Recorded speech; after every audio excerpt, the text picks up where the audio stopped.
completely made up. I think I made the story in 5 minutes and then kind of just like fleshed it out. So we'll see if it's any, it's not retarded and if it makes any sense. Dope. But our heroes, or whatever the fuck you want to call yourselves, can be found on the world of Damascan. You are currently a part of the nation of Fanrule, one of the 7 major ruling kingdoms of the continent Heim. A nation mixed of mostly humans, dwarves, and half-elves, and gnomes, and sprinkled in all other kind of races. Fanrule is known, though, for the most part, that if it is flesh, you are welcomed. You have a king, King Manlin. Unfortunately, King Manlin has tasked the Crown Prince Halden. Yeah, I already know what you're gonna say, Athala. Halden to transport the pearls of Duman over from the royal vault located on top of Mount Dawn, and he wants you to bring it to the capital city of Rancor. Essentially, Prince Halden has a small army, or was tasked and given a small army to march over to the vault and grab the pearls and bring it back. The pearls of power are essentially the national treasure of Fanrule. And at the same time, Prince Halden has set up like posters and stuff asking for, as each nation has their own, set army and stuff like that. But he tasks adventurers and stuff to come in as well, just to plus the army size. And that's where you guys come in as adventurers. You saw the Floster, not the Floster. That's not a real word. The poster, and you're like, I want to do that. And then excuse me, there's not 4 of you, there's 3 of you. The 3 of you sign up for this endeavor and were randomly picked from other adventurers to form your own squad under the company of Captain Amon, who serves directly under Prince Alden. Yeah, essentially, you're like mercenaries. You saw the poster and you're like, I need some gold, and you decided to come. So we're fast forward a little bit, and essentially, after successfully retrieving the pearls, the army's on their route back from the mountain. You're roughly 2 days away from the capital, and you're setting up camp for the evening. And you report to Captain Amon that you finished your tent setup, etc. And you find your way to the mess tent to grab some much-needed supper. Sitting down, you begin to eat. And if I remember how to, there he is.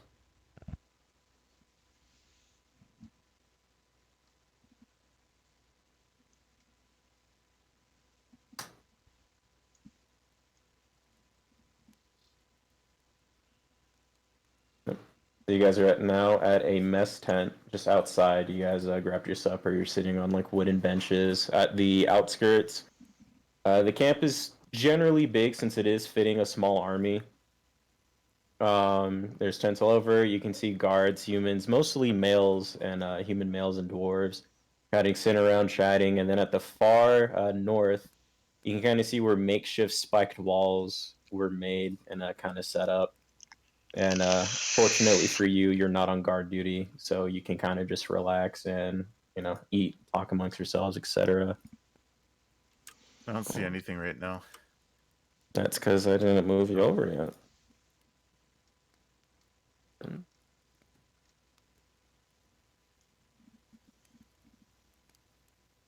Yeah.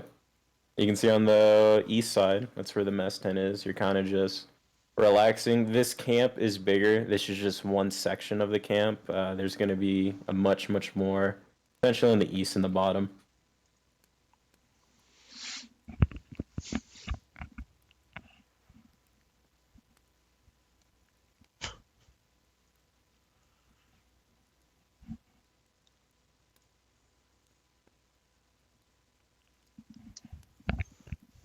Bro, what the fuck?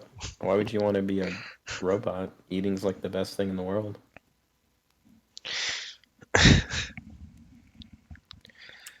So, are we?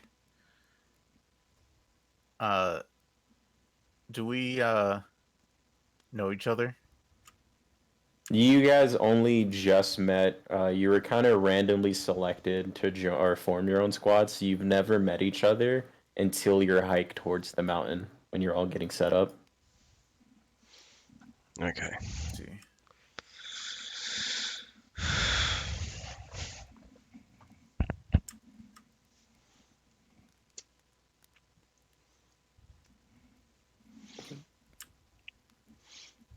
As you're kind of just eating, someone walks up. You've met him before, obviously. As you start your route, it's none other than Captain Amon. Huh. Seems the prince himself has requested your presence at the command tent as soon as possible. Honestly, I don't know why the fuck he would want you guys, but you might as well just head over there as soon as you're done here.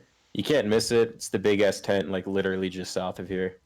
Then he turns around, Amon walks around, waves his hand, and like as you do your own thing, and he goes back to his position. Is he requesting all of our presences? Yeah. Okay.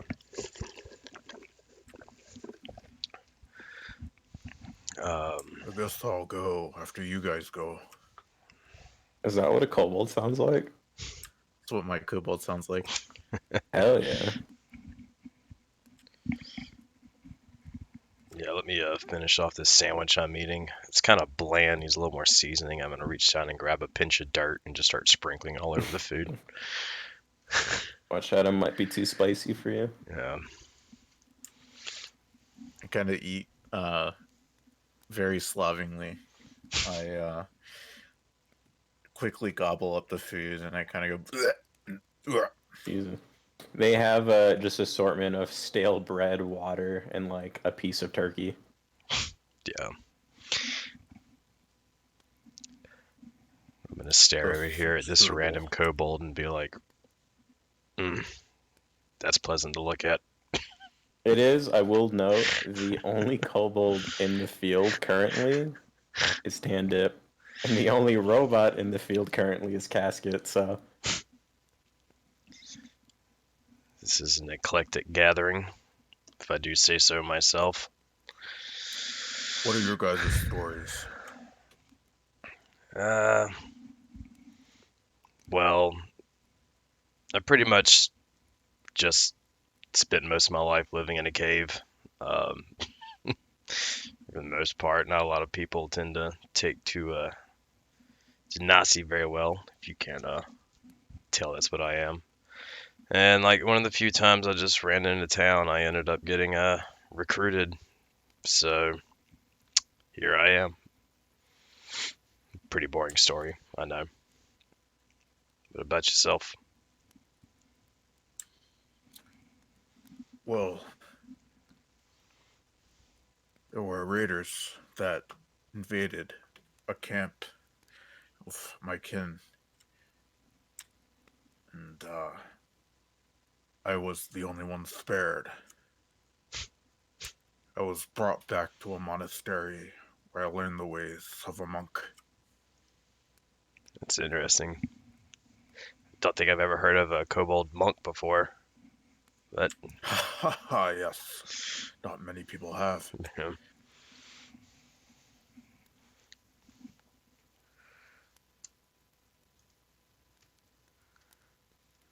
So, are you more like simulacrum?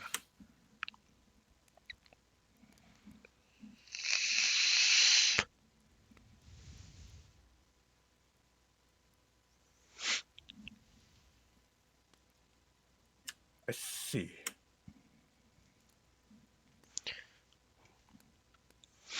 what are y'all's names, by the way? I don't know if we ever got around to doing actual introductions. My name's Farron Krog. What about y'all? Tandem. Tandem test. Nice to meet your acquaintance. Pleasure as well. What about you, shiny person?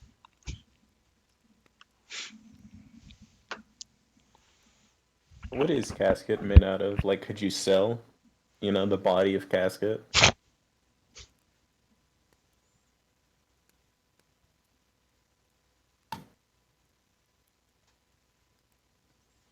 Wow, Oh, wooden metal. it's a rather morose reason for a name, but I dig it.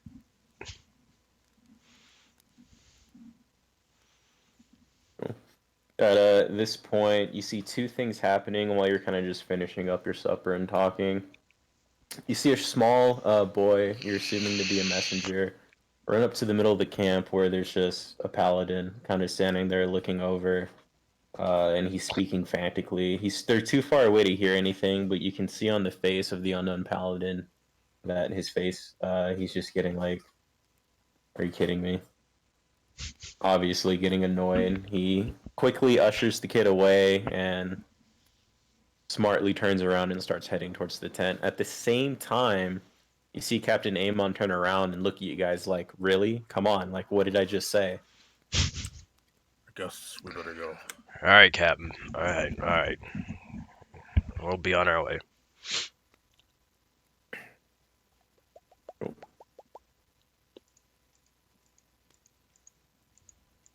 I stand up and kind of stretch. How tall is your kobold? 2-2. Tutu. Yeah, very small. Okay. As Also fueled though. no worries. You guys head towards the tent. You see two royal guards blocking the entrance. They raise their spears and let the party in.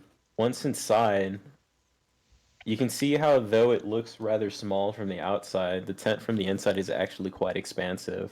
On the walls of the tents are banners of both the nation of Fanrule, which depicts two red and blue cups kind of clinking together to resemble peace and prosperity, and the capital of Rancor's banner, which is exactly the same, but in the center you can see two gems, one ruby and one sapphire. The sapphire on the red and the ruby on the blue. A third banner can also be seen, and it is presumed to be the king's banner. It is simply a rose over a long shield a long sword in a shield. In the center of the set, you can see a war table was set up with a map of the geography of Fan Rule. Chess pieces litter the map, which you can only assume are the placements of the other cities of the Fair Nation and the different armies associated with them. Standing on the other side of the table is none other than Prince Halden himself, wearing beautiful silver plate armor engraved with the king's crest. You see Prince Halden leaned over the table, head in hands, clearly tiredness. This man doesn't look like he's slept in a number of days. As you enter, the prince does not notice you as he's talking to someone else next to him, a human paladin, which you've seen before. But this time, you can notice that he's wearing almost exactly the same armor as the prince himself. As you walk in the tent, you can hear the end of their conversation. Understood. Please have the men use the spare empty barrels from today's supper and fortify the eastern wall. It seems the softness of the land has proven more difficult to set up a camp than we imagine. The unknown paladin claps his right hand to his chest. At once, my liege. And then he turns and leaves the tent. Can you guys make a perception check, please? Sure thing. Sorry, I forgot to turn that off. Give me 1 sec. No worries. Yeah. So, well, I'm just going to copy what you do and use the left one. Okay. I think you So, actually have to turn it off. I thought I did in the settings, but I know Athala, so there was like you could do it yourself. I know I click toggle advantage, like where it's not automatically on, Oh, but here it's we go. whatever. I found it. Oop. So Farron and Casket, you notice nothing. He's walking away. You don't really give the man much of a look, but Tandip, as you look, you can notice in his eyes what seems to be not easily seen, but anger and frustration. But, there's not much room for talk. He walks past you guys, and with a flap of the tent, he's gone. Let The out kind of like a prince, snort. he, as the flaps closes off, you can almost feel the presence of the man stopping, but quickly he continues walking again. The prince lets out a long sigh.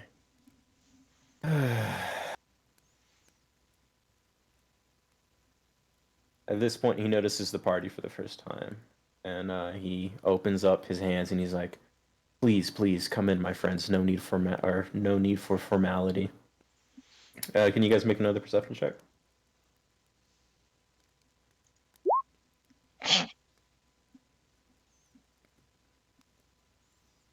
apparently I've got dust in my eye. It's the dirt you put on your sandwich. That's exactly what it is. It erupted from that That's a bite like a very cloud. for the casket and Dan Dip. You guys are walking towards the table, and as you're looking around the tomb, your eyes kind of naturally gravitate towards the middle behind Halden himself.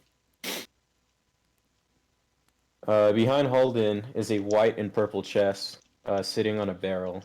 This chest is no more than the size of a small puppy, but the locks on the chest and the chest themselves look beautifully crafted. This is a chest that wouldn't be easily broken into.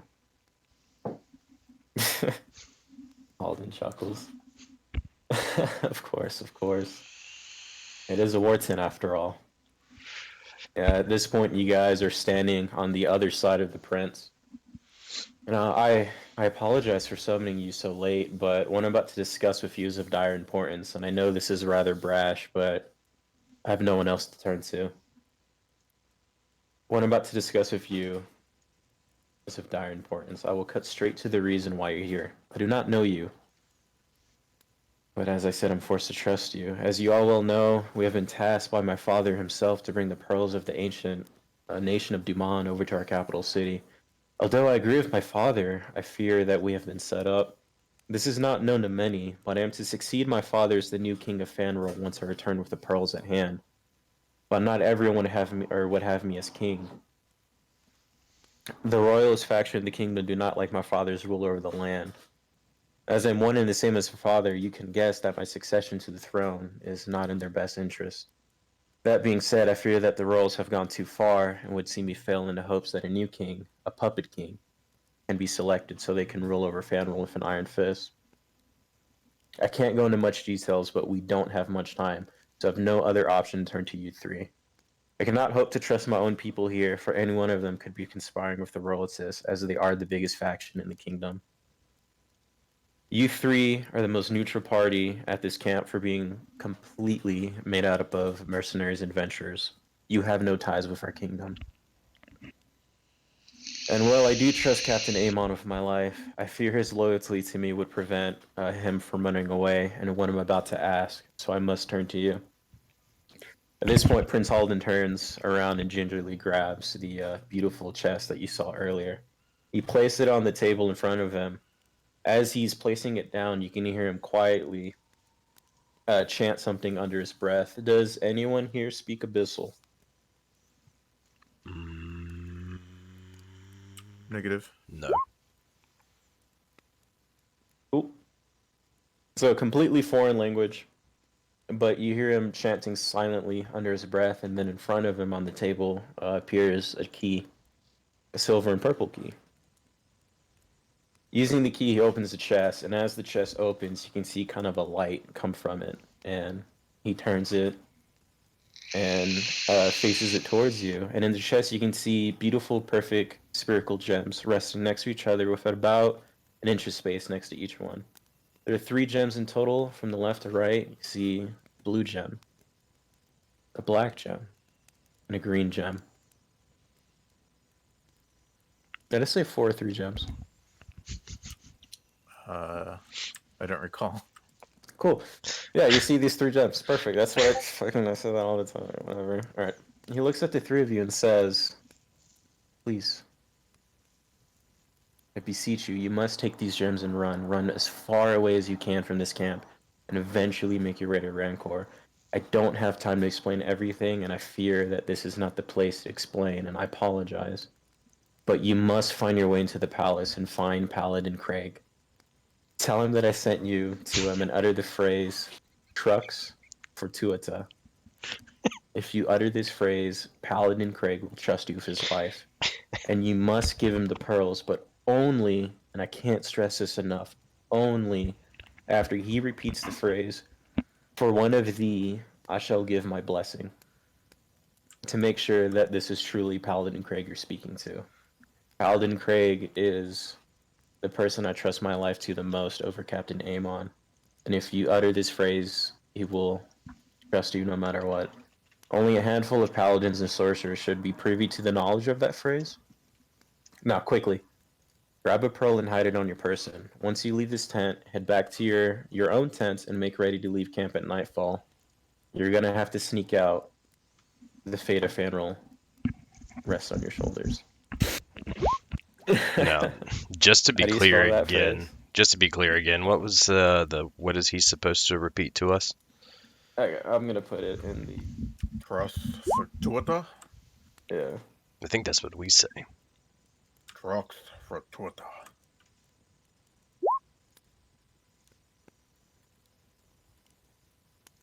For one of thee, I shall give my blessing. Okay. I can't believe I'm to trust my fate to 3 random people I've just met now. Lady Fortune Favor, please shine down on me on this niner for the nights to come. Now go. No one must know of your involvement with this for your own sake. I'll reach into the chest and grab the black pearl and tuck it into my pocket.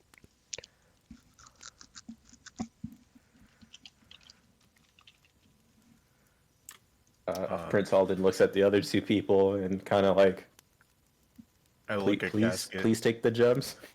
I wait for Casket to make their choice. There is a blue, a black, and a green one.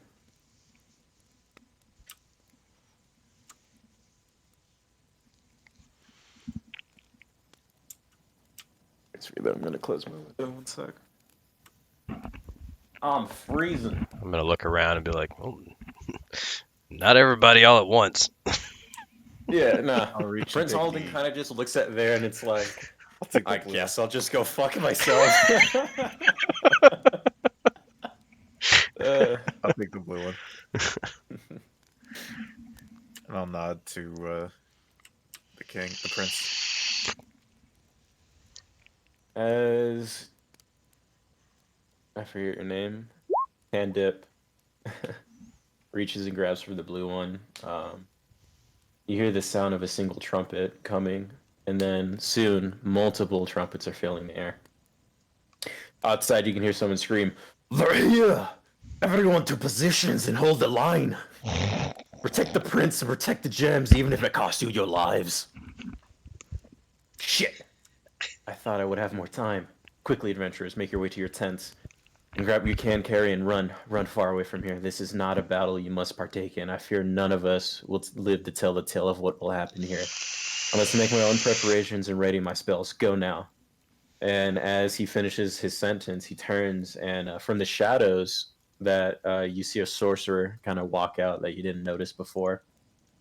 He turns and faces the sorcerer and he talks in the same language that he chanted, the unfamiliar. As he finishes, the sorcerer turns and leaves the tent through a back flap. As the sorcerer leaves the back flap, you can hear what sounds to be the rustle of the 2 guards at front leaving their position. Prince Halden not turning back to you, begins to chat under his breath again, not paying any attention. I take my leave. I'll also take my leave.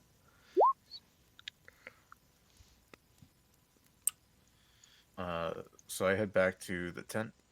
I guess our tent. We share a tent. There's you'll see it in a second, but there's a cluster. Let me just set this thing up real quick.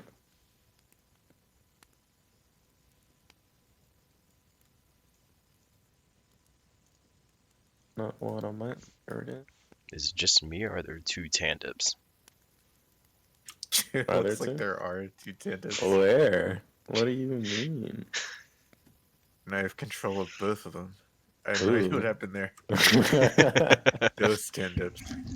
Hell yeah. Hey, Casket, That's just- am I seeing double right now? No. I think that bread might have. Okay. What was that cloth? I'm glad you noticed the portrait. I was like, this is really the closest thing I could fucking find to an Earth Ganassi that didn't look like dog shit. I was like, dude, I'll take it. Oh, there are Exactly 2. what What the you mean. fuck happened? Why is there 2 tantips? All right, well, you're not there anyways. That's what happened. Actually, can I move? Don't let me move you guys. You would come out from down here. This is the big tent. So you guys exit the tent. Yeah, it's doing something. Oh, you found out his his gem gives him the power of making double of himself. Fuck no. So as you guys leave the tent, you can hear the sword clashing against sword, and both the scream of men and dwarves and something not wholly human, as people are dying.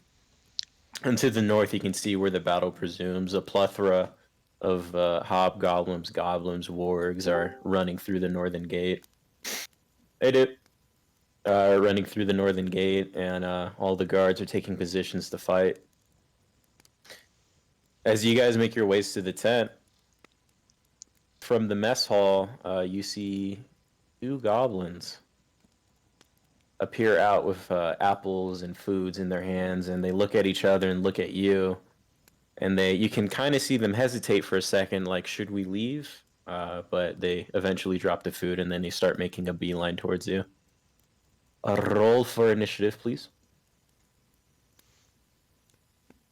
All right. If I remember where that one, there it is. You know what's actually funny? Since I was sitting here looking at my inventory, and in hindsight, I actually do have a hammer in my inventory. That's funny. Not really. Yeah.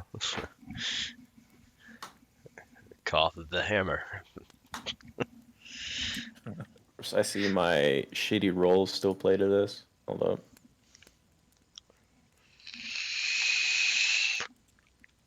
Can you add? How do you add stuff Right into click. this? Right click the thing and then hit add turn. The what?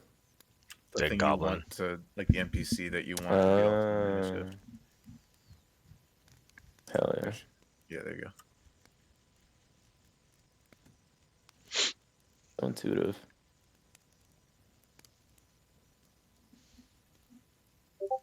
Cool. As you were. Panda, it's your turn. So, do we have possessions in our tent? You do.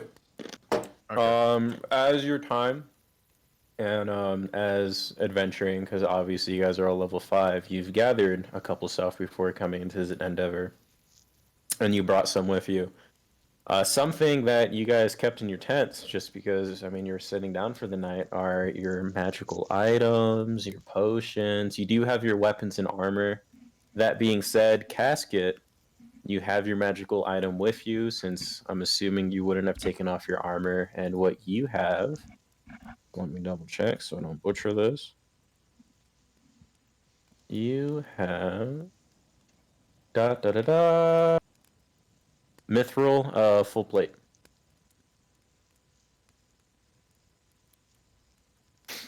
As for the other two, most of your possessions, as in any things you would normally carry that are not your weapons and armor, will be in your tents. Okay. And where do we see the Same goblins things go for coming? Casket. From the mess tent, so if you look up here, these are where the goblins are at. And is this our tent? Or is this the mess No, tent? that's the mess tent. So if you look at the bottom, this one, and this one are your tents. Okay. Okay. The ones in the middle. These three right here. Yeah. Do I remember which one's mine? Yeah, you would know.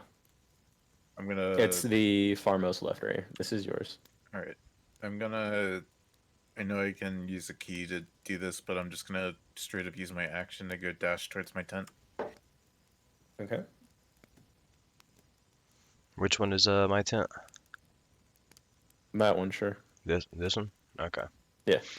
I'll Alright. say, I'll see you guys over there. Pew!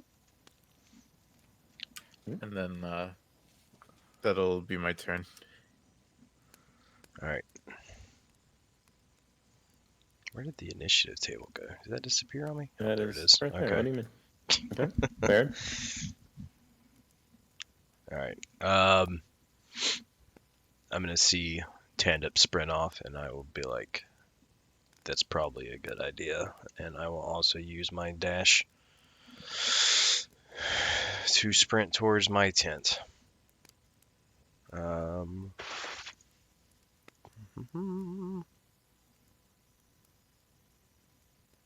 Sure. Yeah, I reckon I can make that. Whoop.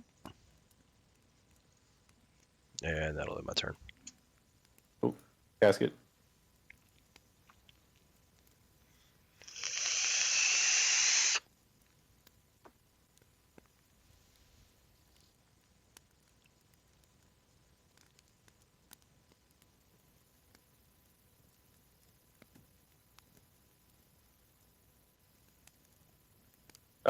Yours will be this one up here.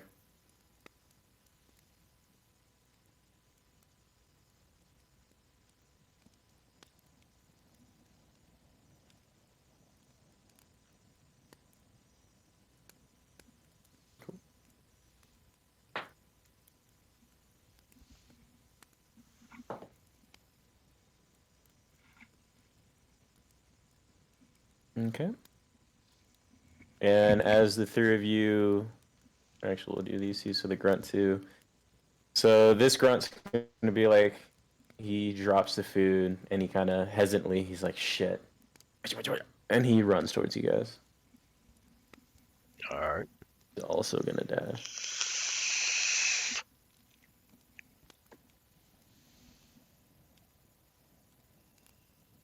Same thing with this grunt. He's gonna run towards you guys.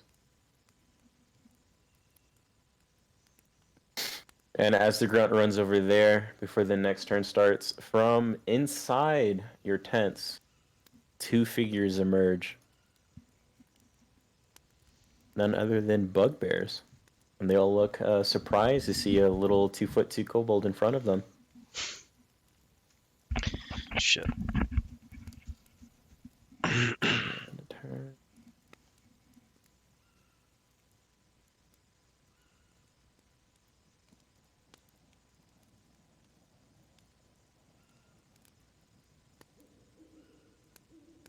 Okay.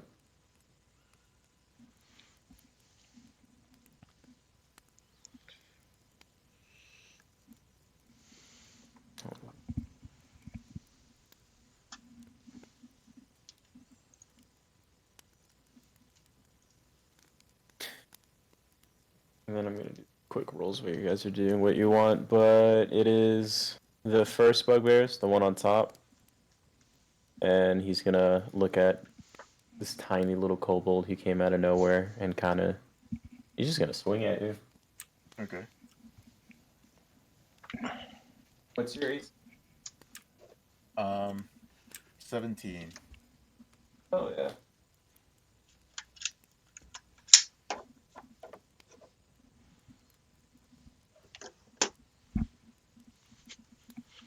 Ow.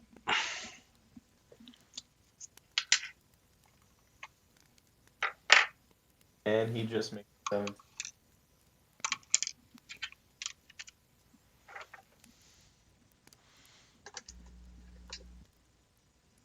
You're going to take 10 points of piercing damage. All right.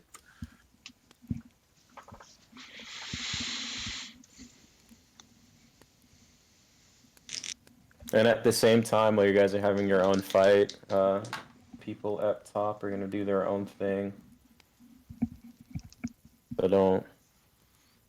You guys can keep pressing, but Tandip, it is now your turn. Okay, give me 1 sec.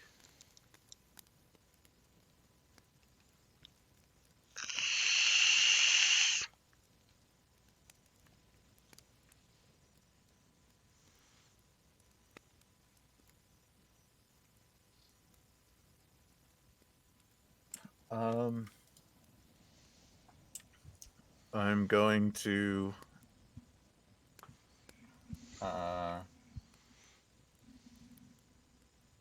so I could be wrong about this, but I have a spear, and in Tasha's I get a extra thing that lets me use my spear as a monk weapon, which essentially just lets me it's called dedicated weapon. If it already isn't a monk weapon, I'm not sure. I don't play monks, so I'm not sure whether or not the spear is considered to be a monk weapon or not. But Oh yeah. I don't know if we could do that. Amon might have to do that. I'll let him one sec.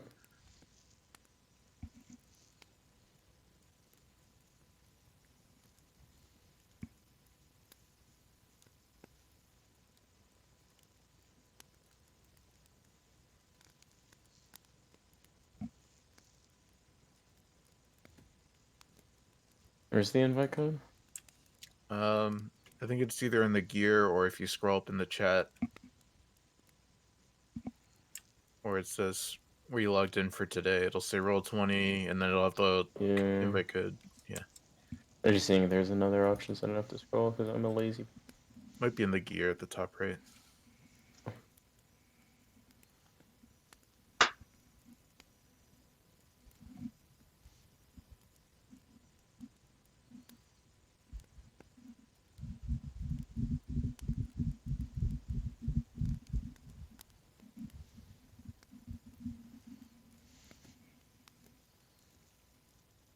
Hmm.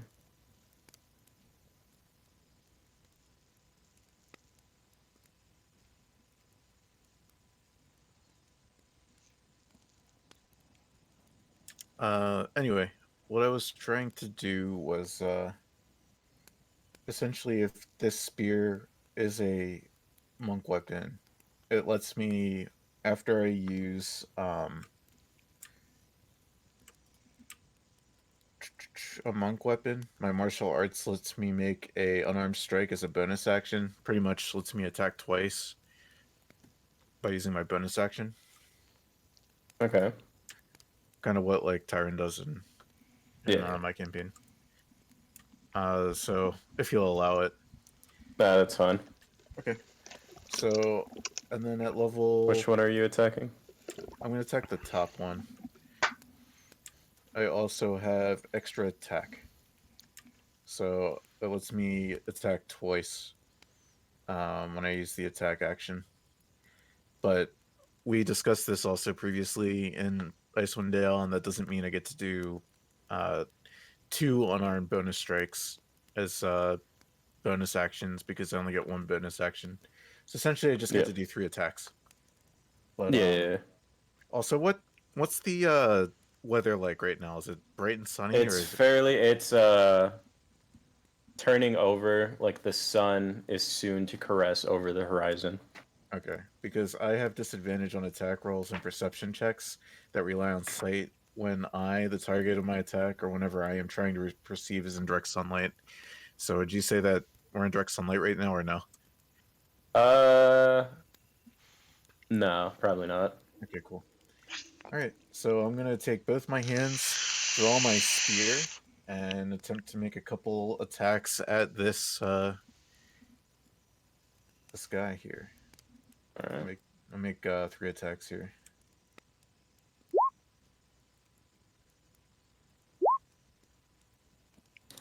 Lomo. I guess just let me know which does or Yeah. doesn't hit. They all hit. Alrighty.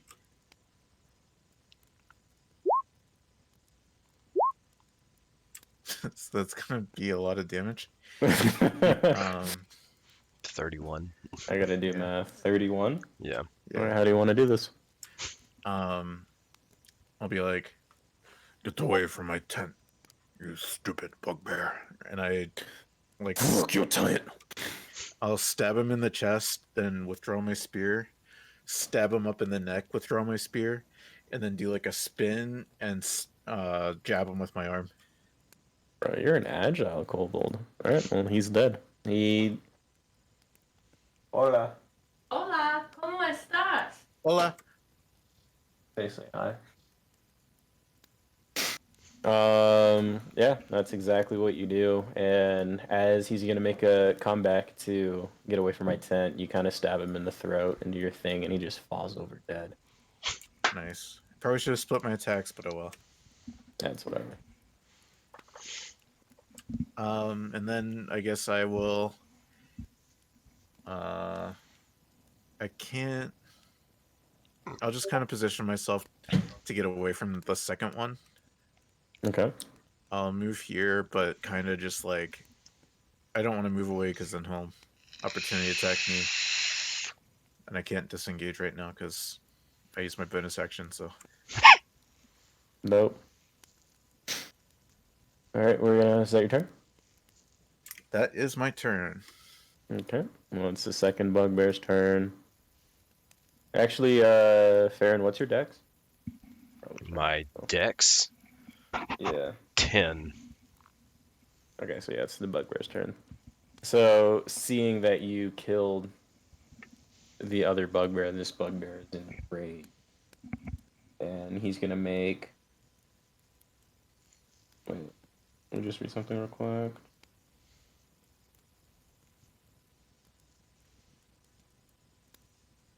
Oh. I'm gonna do another melee hit. And I'm assuming a 14 does not make it. Are you attacking me again? Yeah. Yeah, I have 17, so no. Okay, so enraged and kind of just like furious, he swings his morning star at you, but you just nimbly duck. You are pretty low to the ground, so he misses. Yeah. And that's gonna end his turn. Nolly, you're up. Just to be clear, it's like 6 seconds a turn, right? That's how the 6-second rule works. Roughly, or something like So that. like every 10 turns is a minute. Every round Yeah. is roughly 6 seconds, and we're all kind of doing it at the same time. Does that Okay. make sense? Yeah, yeah. I just wanted to figure out exactly how beneficial a minute is. A lot. Okay. I'm gonna see this one over here. Attacking Tandip, and I'm going to. Is it cost anything to like hop over like whatever this is right here? Like is that? I guess. It'll cost like half your movement. It's a pretty big barrel, so you're gonna have to like actually jump over it, and I'm gonna need you to make a acrobatics. So it won't cost half your movement, but yeah, I will need you to make an acrobatics check. Okay. Yeah, I'll just do that then, and then I'll make an acrobatics check. Where are you at? Fuck. So you stick your tongue out a little and you size it up before you start running, and then as you run, you jump. But you jump a second too late, and the entirety of your left foot just hits the barrel, and you stumble over face first into the campfire. Luckily for you, this one is not lit. You just kind of have like ash and smote all over your face. You are an earth elemental, so I mean, hey. Yeah. I'm gonna lick my lips. Not bad. Is this? I guess I have direct line of sight towards this dude right now. Yeah, you can see him Okay. easily. All right. I guess I'm gonna make an attack on him then. Actually, is that 10 feet? Yeah. Just enough. It's 15, I think. It's 15. Okay. Yeah. All right. Well, I don't know how it is for attacking. What do you think, Stance? I'd say it's 10 feet, but it's Dope. like on a diagonal. okay. Well, in that case, I still have some movement left over. No, that's all your movement. You falling over. You Is got it? dicked on. Damn. Yeah. Okay.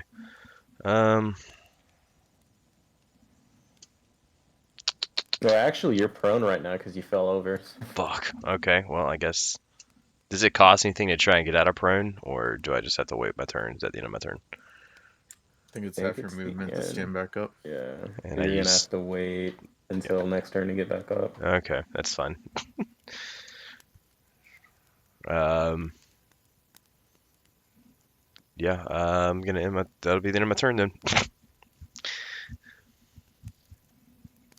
Okay. Casket.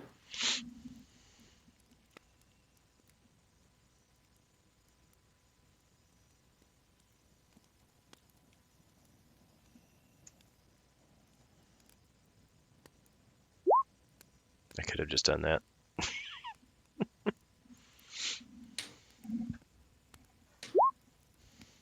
Level Yeah. 5 is awesome. I can't wait to get 5 of Craig and I can hit twice.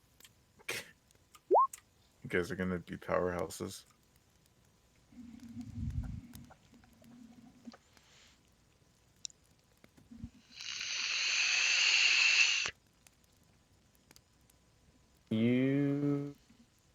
I forget if it's on the same number. Is that a hit? Yeah, meter beat usually. Okay, cool. Yeah, you hit.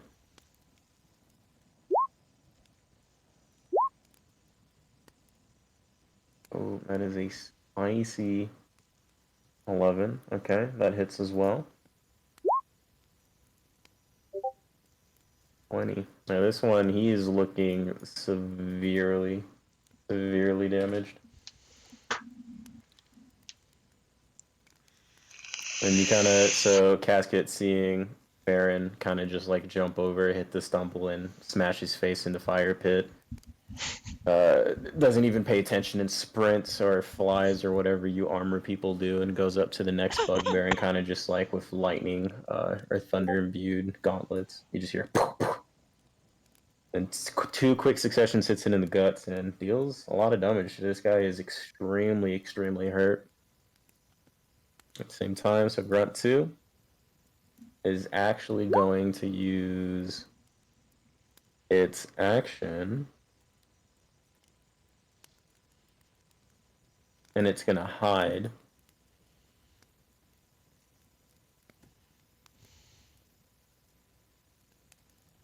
Don't worry about it, it's doing its own thing. And then Grunt 1 is going to just run over to you guys.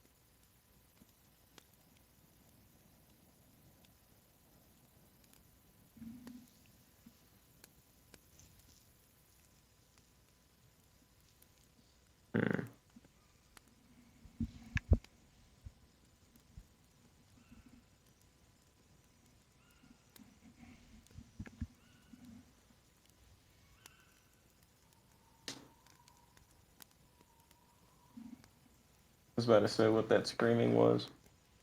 And then I forgot I had Nightbot on, or Rhythmbot on. And as it gets up here, it's going to pull up a short bow and take aim at Casket.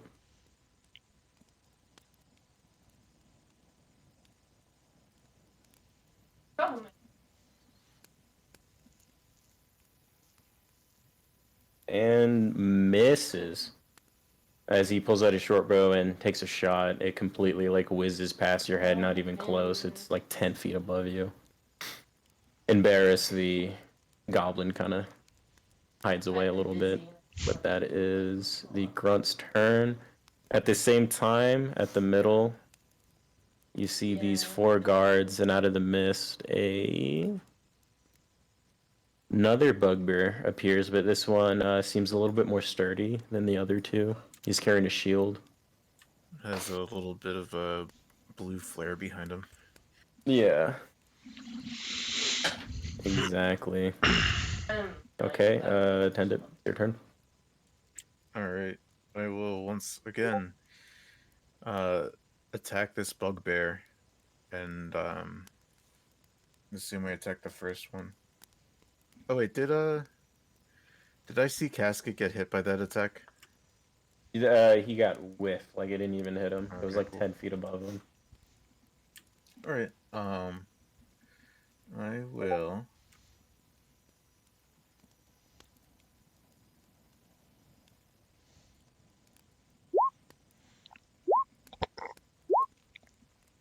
oh, that came out of order, but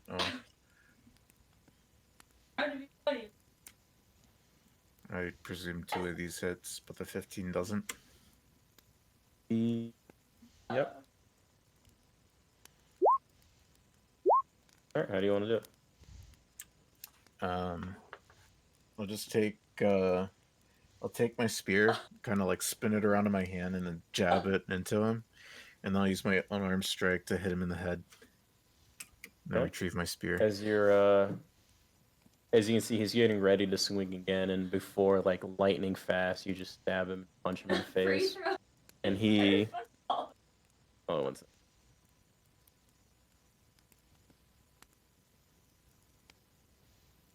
Sorry about that. No worries. Yeah, you stab him and punch him in the face, and he just falls over. Completely.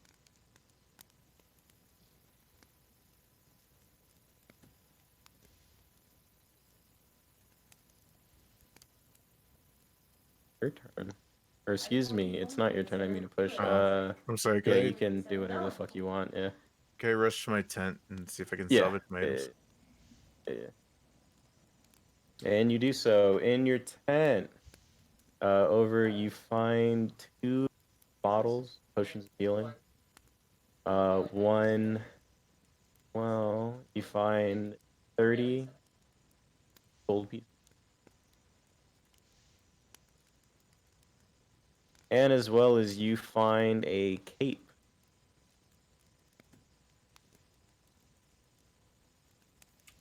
Unidentified.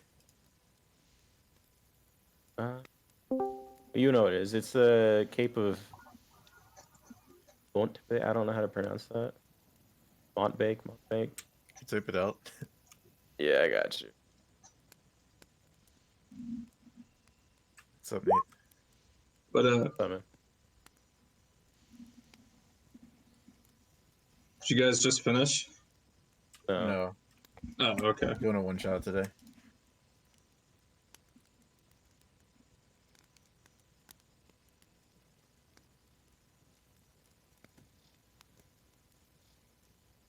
Okay.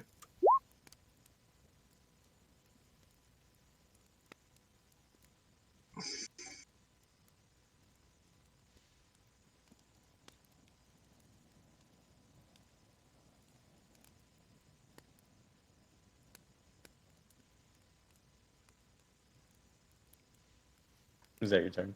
Yeah, it's my turn. All right, fam. Follow you. You said it's half my movement speed to get up from prone. Yeah. All right. I'm gonna stand up and dust all the soot and ash off myself and mutter under my breath about like fucking embarrassing. And then I'm gonna go to my tent right here and salvage my shit. Similarly, you're gonna find the same thing. Tandit found 2 bottles of healing. Find 50 gold pieces, All right. as well as I'm throwing it in the chat for you. How many? Time of open. Chime of opening. Okay.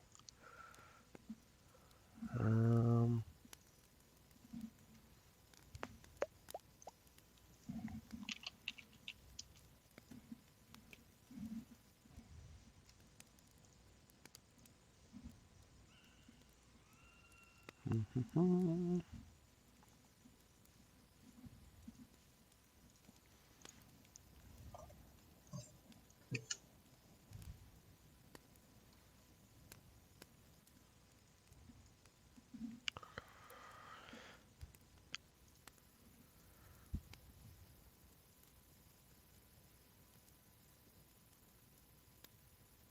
Okay. Let's see. How much movement speed do I have left then after that? I got 15. I would Should have assume 10 left. 10, 5 to move into the tent. If you have a Okay, yeah, 30, then half to stand up. I think 15, 5 to move into 10. All right. In that case, I will exit my tent after I grab all of this, and I will move. grabbing your items and stuff. Actually, I think you should have told Tandit that. But I think about it like interacting. It's an action. Yeah, Yeah. that's fine. Wouldn't be able to do anything once I come out of here anyway. Yep. So I'll grab all my stuff and then I'll move out over here. Yep. And that'll end my turn. That's good.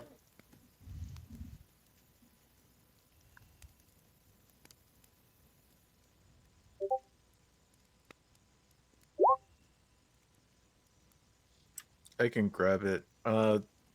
Was I able to? You want me to wait another turn to get my stuff then, Amon, or? It's fine. Okay, then yeah, I can grab. I can grab it.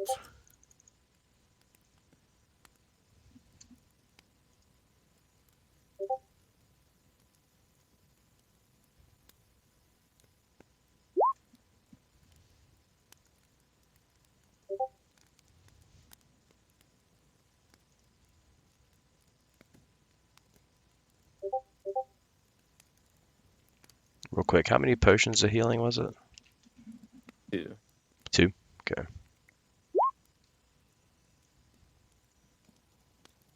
And if actually, so what you spent all your time on? Every single time I hopped on Roll20, Sala just on it, like by himself, and it's like, what could you possibly be doing?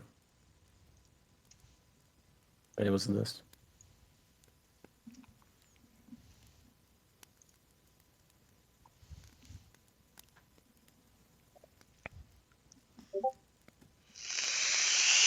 Okay.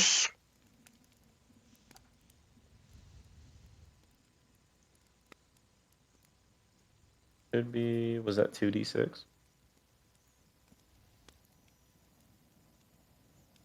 Yeah.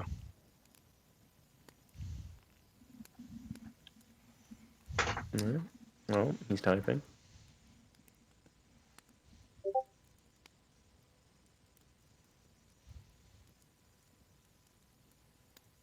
Okay. The thorn whip kind of lashes out of casket and wraps around the goblin around the chest. And startle the goblin lets out a scream, but it gets pulled towards Caxit right next, and this goblin is extremely bloody.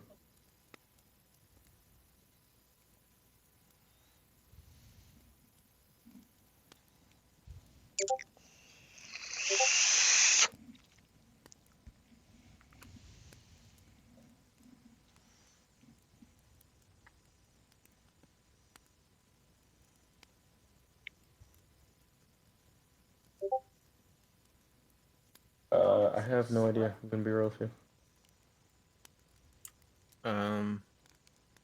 So typically it would probably be a stealth roll on the goblin. When it hits Does he just have to versus beat that? Oh, that's versus a bad yeah, sound. casket's passive.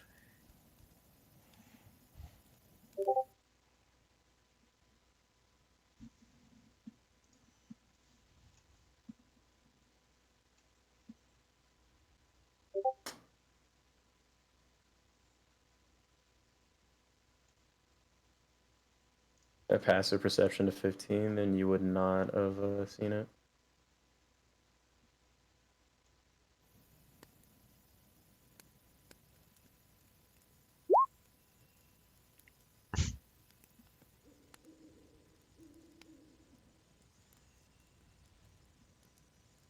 Alright, so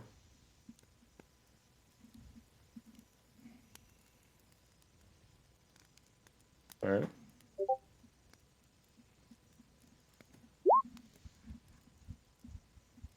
Real quick, how do you stop the bot playing music? Oh, FS.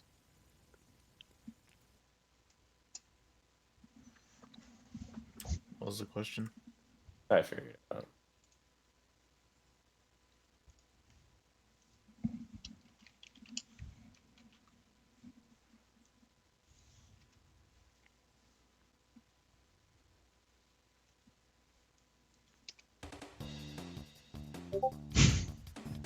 There it is. Nice. Okay, as soon as you pull the goblin towards you, completely lets out a startled scream, you kind of just put up this defensive, invisible shield around you.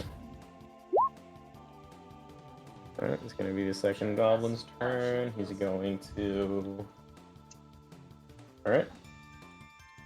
Not knowing where the goblin is, you guys kind of hear like a dwarvish scream, and then Casket, you turn over and you see this dwarf heel over.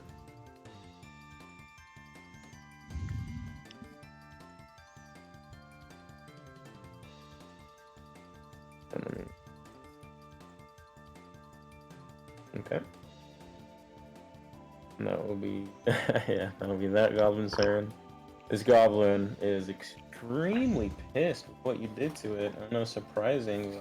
You hurt him with that thorn whip.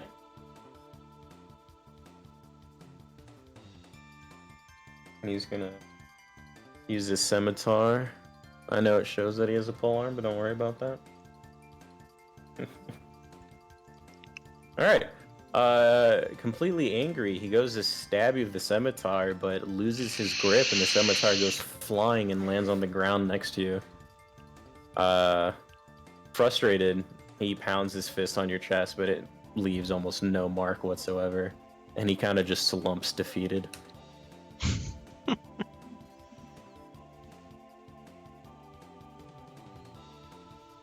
No, the second goblin. Or it does reveal the goblin, doesn't it? I think if they attack or something, it forces them out of stealth. Okay. Is that how that works? Yeah, fuck it. The second goblin's over there vibing, living his best life. He moved after the attack. Let me just roll some stuff real quick. We're gonna battle each other. That's gonna be even.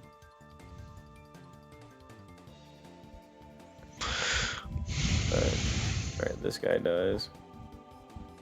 This is all outside of initiative, so let me just finish this real quick. This guy also dies. And those guys are together. Okay. And your turn. Do I remember which is it this tent or this tent that belongs That to one. Cass? This The first one, the one next to you, up to your right. okay. I walk over just like bopping and go and look for Casket's things. Cool. In the tent as well, you see 70 gold pieces. I'm assuming you guys don't use potions of healing. When I saw the metal frame. It can, okay. Then you also get one potion. Obviously you already have the magic item on you. And as well, Tandip, can you make a perception check, please?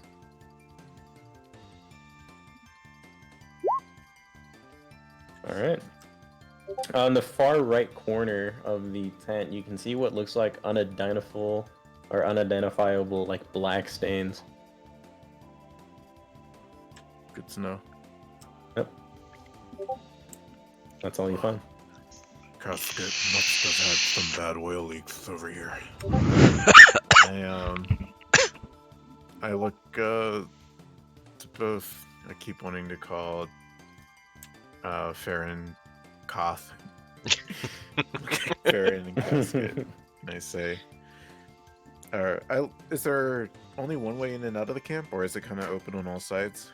It's there's gates all over the sides. It's just they're coming from the north. I nod to the other two. I think that's everything. And I guess I start making out towards this way. Okay.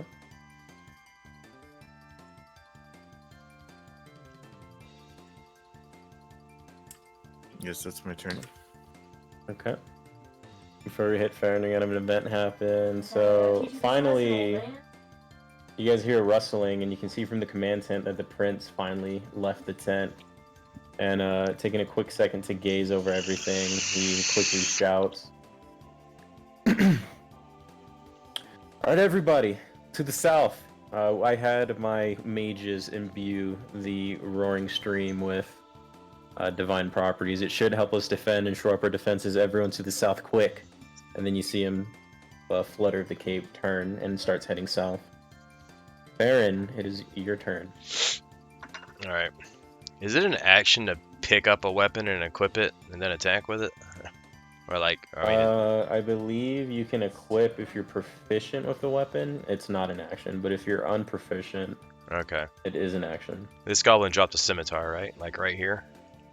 Yeah. Alright. I'm gonna look over and see Casket tussling with this goblin and notice the scimitar laying on the ground. And I'm gonna move over and I'm gonna pick it up and I'm going to equip it because I actually have proficiency with scimitar. And then Make a. There, go ahead. no, go ahead. I was gonna tell. Let me just make sure I have this right. Fucking fun.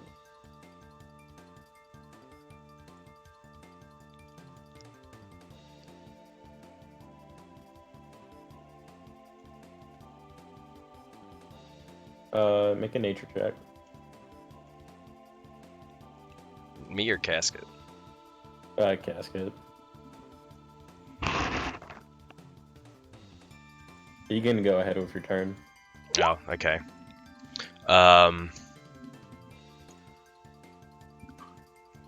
After I pick it up, I'm going to take a swing at this goblin that's in Okay. front of Casket. And Casket, as much as you can remember, you believe you came from the southwest from the city? Though you're not entirely too sure. Alright, yeah, that hits.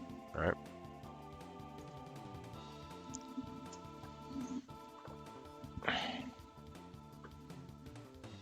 And with just a clean sweep, you lob its head off. Sick.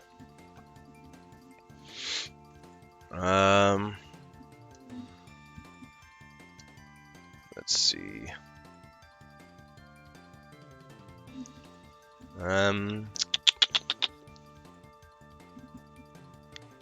And with that, I'm going to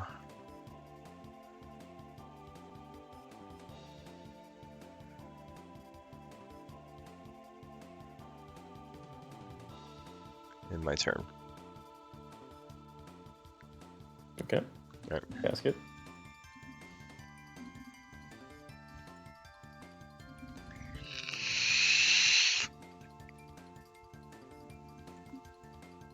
As you approach the goblin cowers a little bit at your stature. How tall is Casket? I'm assuming at least 60 feet tall. 60? No, that's a joke, but I was like, God, dude. He's Like, Iron Iron Giant. He just looks at everybody. He's like, you he- go. I Fortunately stay. for the goblin, with him cowering, when you go to punch him with the first Thunder Gauntlet, the cower helps him duck, and you miss. Unfortunately for him, the second one connects. And you straight eviscerate him. With one punch, the goblin's just gone. Actually, the goblin starts, you punch him so far, you knock him back 10 feet, and he just lays dead.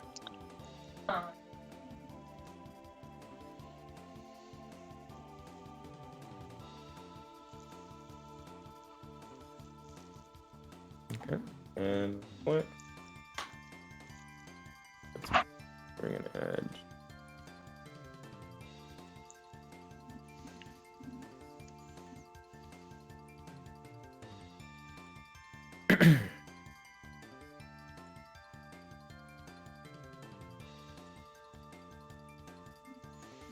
All right. 4. Okay. Tendit, your turn. Alrighty. I presume I hear the prince. Yes. He said it loud enough that everyone in the camp, at least where you guys are, should have heard it. Start heading. Use my action to dash. I start heading this way then. Okay. How far was that? 60 feet. Was that 60 feet in total, or did you have room to spare? I have 20 more feet left. Okay. You're south. You're out of the map. Out of this map, I should say. All right, Farron, it's your turn. Let's see. I'm gonna see Tandip sprint off. After hearing Casket say enough of this, and I am in full agreement, I'm gonna cast a glance back over at this bugbear up here that's wrecking shit and be like, oh well, fuck it, I guess. And then I'm going to move right up behind Tandip.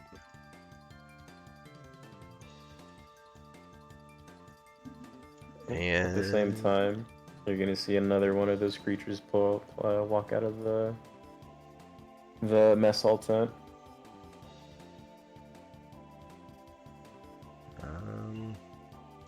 Or he's just walking out. He hasn't noticed anything or anyone yet. How far did you run? 30. Okay. Then it's gonna be this guy's turn. He's gonna walk down.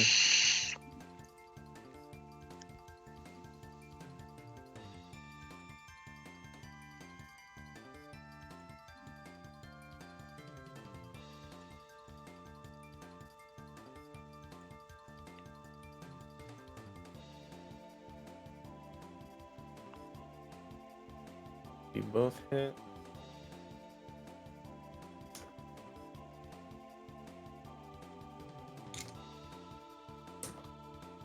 Okay. He's gonna turn to the dwarf on his left and scoff and swing his Alright,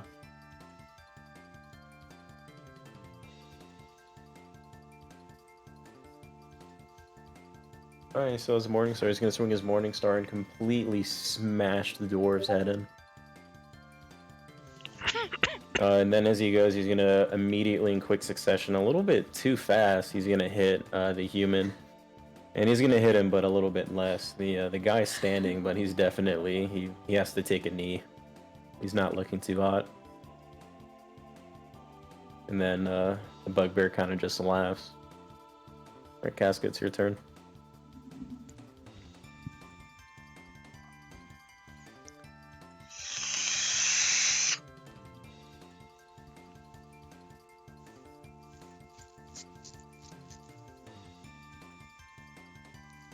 And Casket is out. He said, fuck this. Ooh.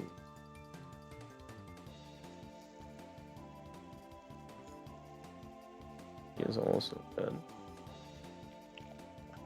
Okay, Baron, up to you again. All right.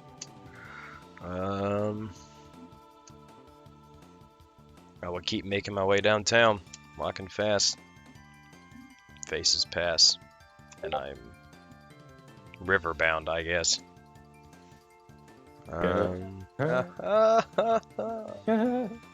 Okay. As we quickly, before we go, so Bugbear, Baron is out, Casket is out. Where this go? The Bugbear's gonna shout at the other Bugbear who came out of the mess tent and kind of shout at everyone in a weird language you don't understand, but says and then he's gonna start running.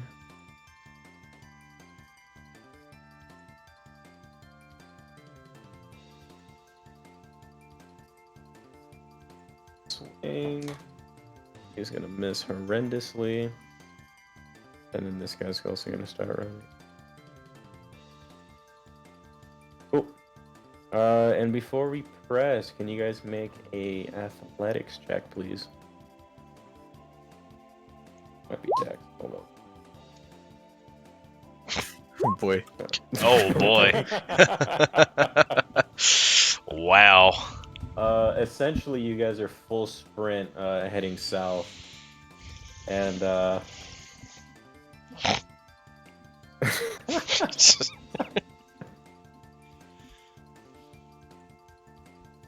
you see Amon behind you and a couple other guards, Amon being the closest.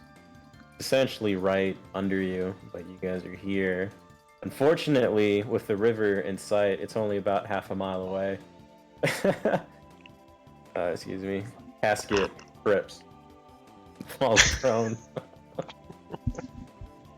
And you guys were unfortunately not very fast, and the two bugbears were able to catch up.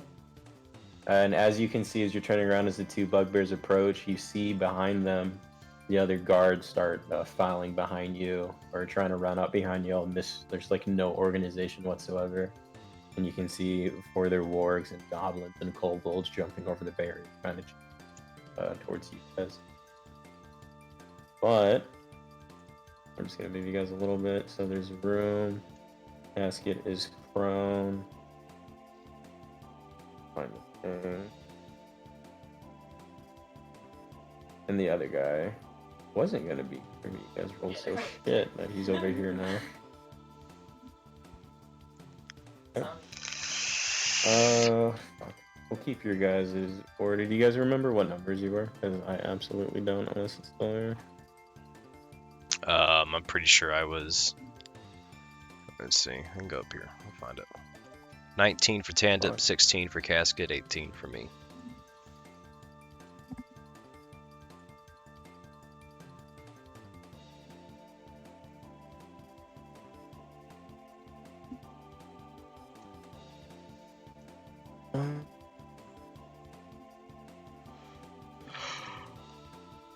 What? I rolled a 7. Sucks. You said it was 19 for tandem, 18 for you, and 16 for casket? Yeah.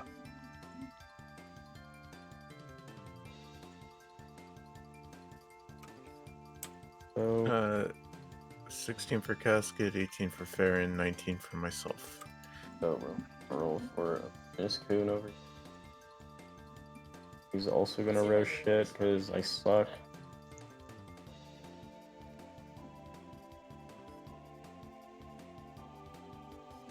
Okay. Tandem, or excuse me, this is Bugbear.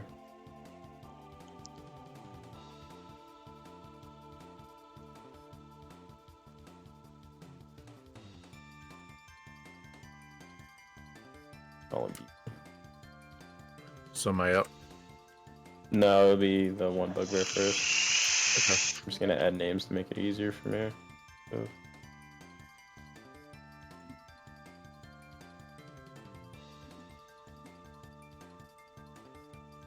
This guy noticing that fucking this chat of a robot fell on the ground. He's gonna run towards it and get ready to swing.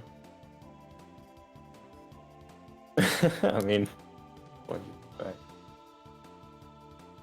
Wanna make- Forget if they're prone, it's an automatic crit, isn't it? If it hits, but it might be because we switched. So if they're unconscious, I think. Okay, there's one that's unconscious. You can add it back. Yeah, the I think attack it's 'cause I roll switched things. against the creature has advantage if the attacker is within 5 feet of the creature. Wait, what? It has an advantage. Okay. Oh, that's a nat 20. Get fucked. Well, looks like it's critting anyway.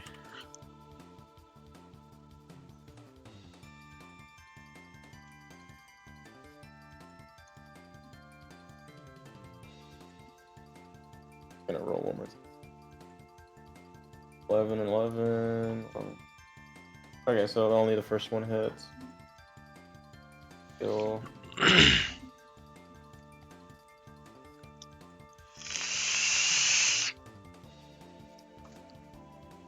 Roll like shit is what he's gonna do.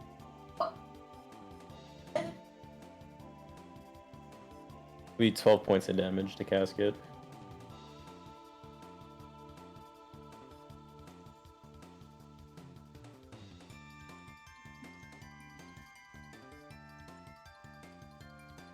That is it. That'll be Andip's turn.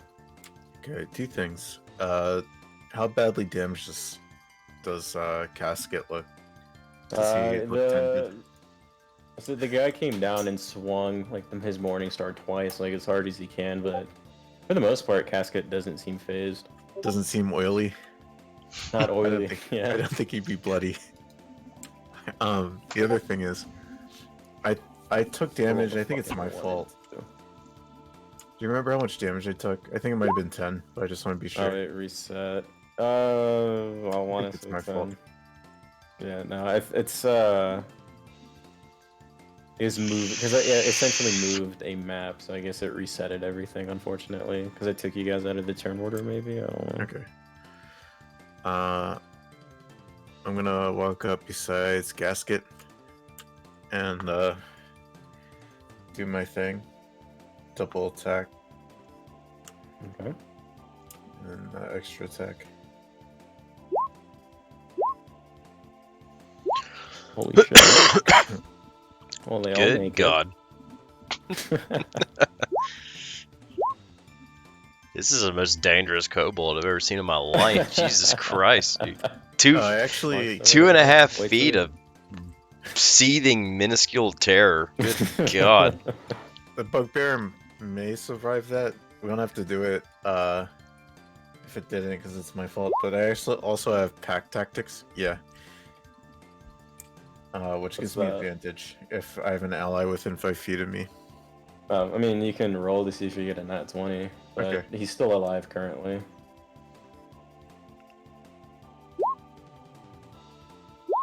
Nope.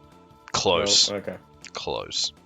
He is bloodied though, but he is very much alive. Good to know. That's all I got. Okay. Is Alright. it our- Alright. How bloody? He's looking bloodied? Is that what is going on?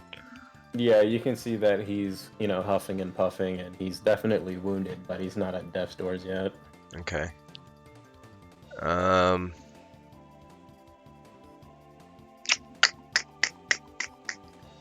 Let's see. Okay. That counts as 10 feet, yeah? No. 5, 10? Okay. I'm going to look at him and I'm going to cast Poison Spray cantrip.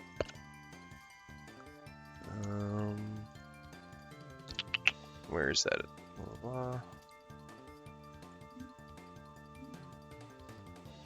Does it do? I guess it doesn't count for advantage for the range spells. Okay. Fuck. Yeah, you completely miss.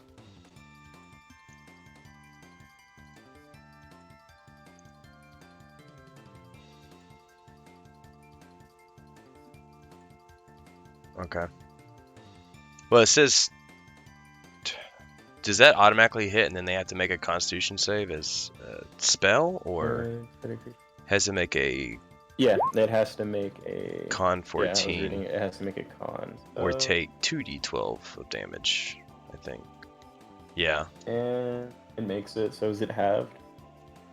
I think if it makes it, because it's a cantrip, it just doesn't take any. Yeah. Okay, so nothing happened. Okay. The gas out of. Is it coming from your hands, or do you want it to come from your butt? It's coming. Sexy. It's coming from my hands. Okay. I just turn around in the middle of the battlefield, Uh, drop trowel, and fart on the enemy. You shoot it over casket. Yeah. but basically, Okay. I don't know if I you have that aim in it, here, and it, right? like- But what? yeah, no, I guess I do. Okay. All right. You aim it over, and it kind of like wafts over to the bugbear, but he seems absolutely unaffected. Like, I mean, they smell this bad normally, so. Okay. That actually works out good that they smell this bad, because like all of my poison spells are supposed to be like sulfur for They roleplay smell like flavor Brad's wise. breath. Brad's breath. Okay. That will be the end of my turn then.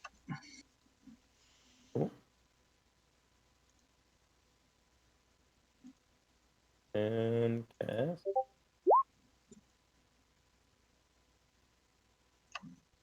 All right.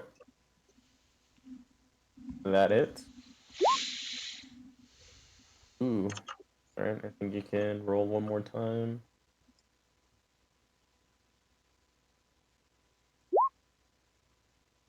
And also hits.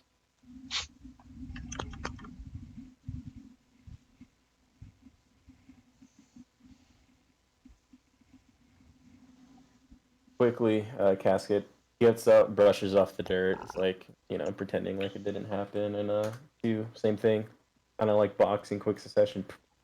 It's the bugbear. The bugbear now completely bloodied, but it's still surprisingly standing. Jesus Christ. You got anything else? I'm done.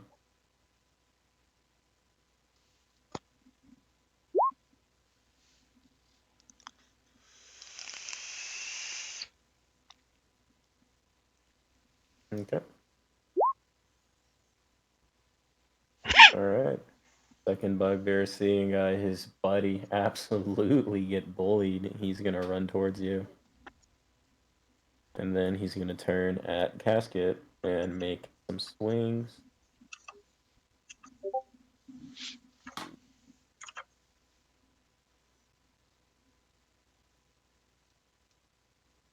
One misses. And that one makes.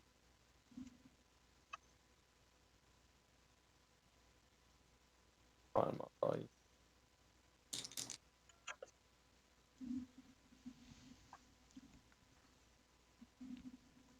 That's 17 damage to Casket.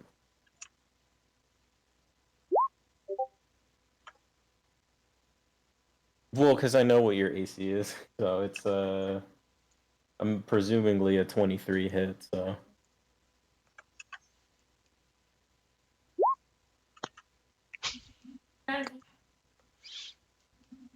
Yeah, he rolled a 12 and then a 23. Yeah, it's 17.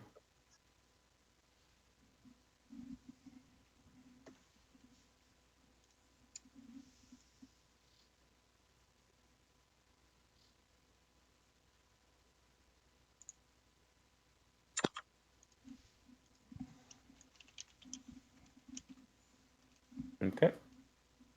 And that is its turn. Now we're gonna move. Where did this go? It'll be Amunis Kun. He's gonna turn over and he's gonna run over directly 30 right next to this, and he's gonna make a swing with his longsword.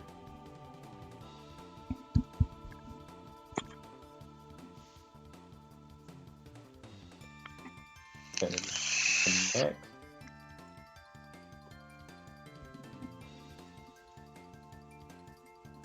And just enough, he's going to basically run up and just stab his longsword into the chest of the bugbear. And bugbear's gonna fall completely unconscious.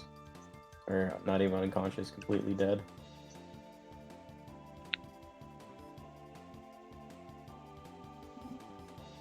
Okay. Can the party make a perception check, please?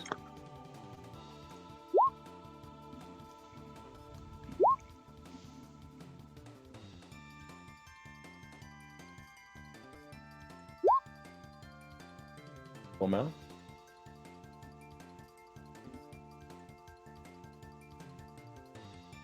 Okay. And it is black-handed. A speedy fucking absolute unit of the kobold. So now is gasket looking pretty oily? You can see some oil coming out. Okay. Not a lot. Like, he's definitely like not too beat up, but Alright. So what I'm gonna do is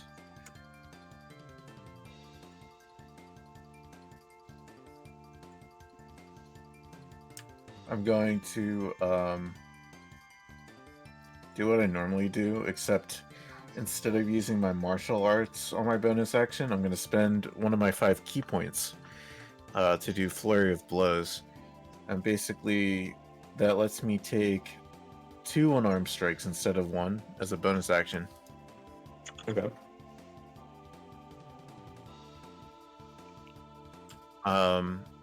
However, I also have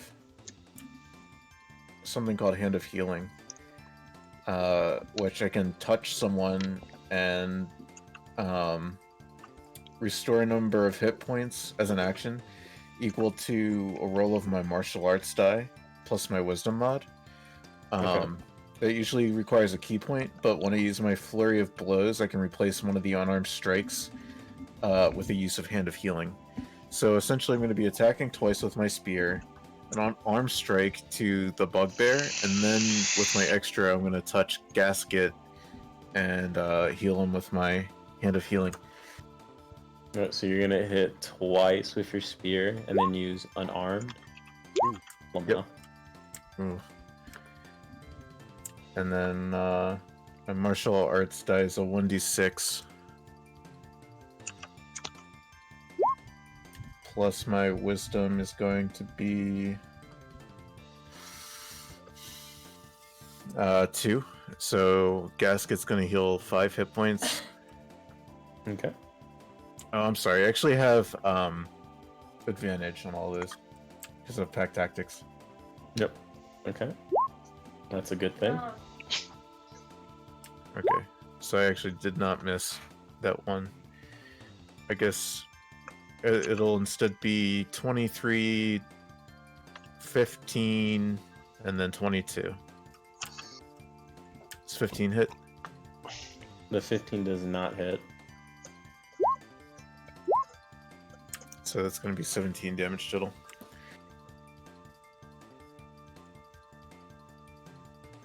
Okay. That'll be my turn. And did you? Okay, healed. Cool. Farron, up to you. All right. You're attacking the one directly in front of me. This one, Tandit. Yeah. Bless her. Thank you. Okay. Alright,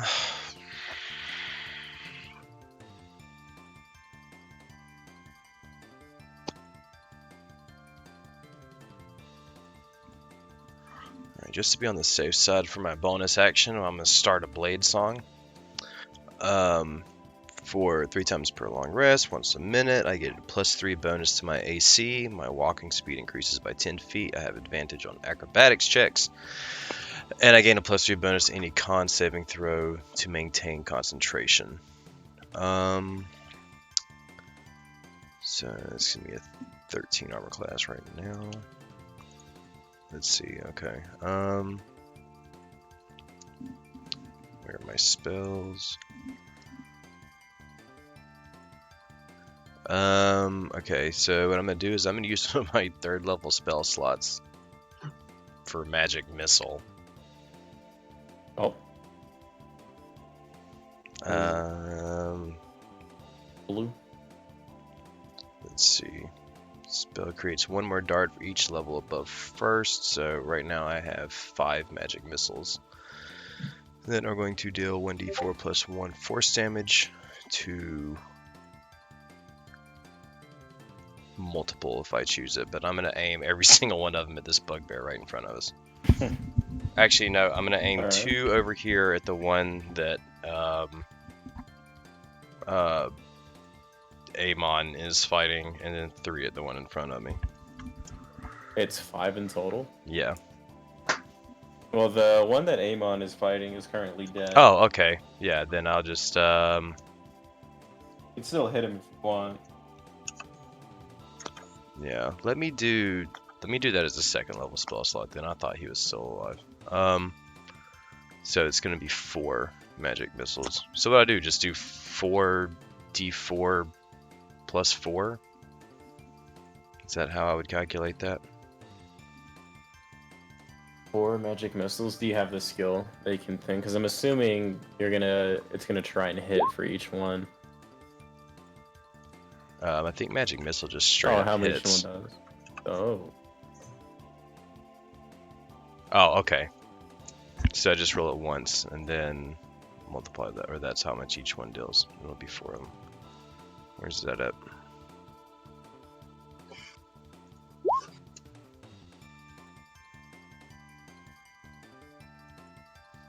Yeah, max damage. So that's gonna be 4 of them. Straight at this guy. Okay. I think they just hit automatically. So that's 24. It sounds like it. So out of nowhere, you guys look at Farron and you see 4 darts appear behind him, kind of suspiciously looking, kind of like the new Final Fantasy class, and they just like whiz past him and hit the bugbear 4 times in the chest. Bugbear's still standing. He's definitely getting a little bloody and he's getting more angry, but other than that, he is still kicking it.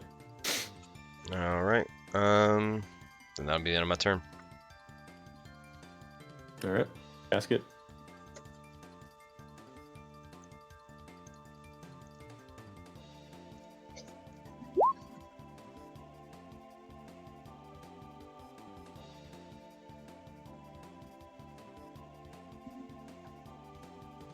All right.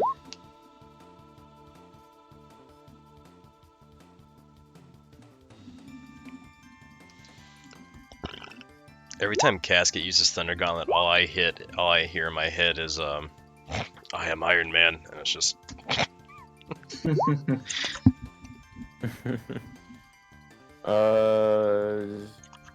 Do you want to roll for the? Or I guess that's the first one. All right, that one misses. Can you roll a second time, or whatever it is you want to do?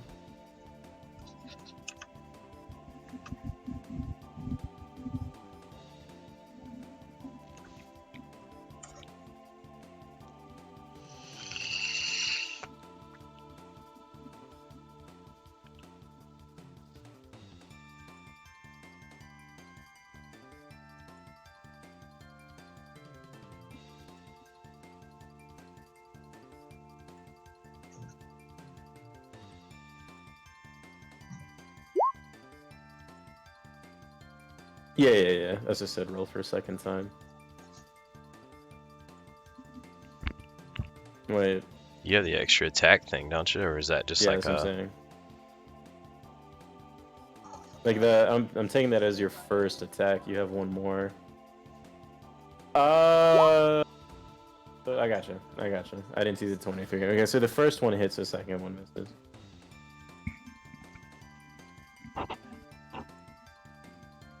And you punch him for 12. You punch him straight in the jaw. You guy's absolutely big pissed shot. off at you. Yeah.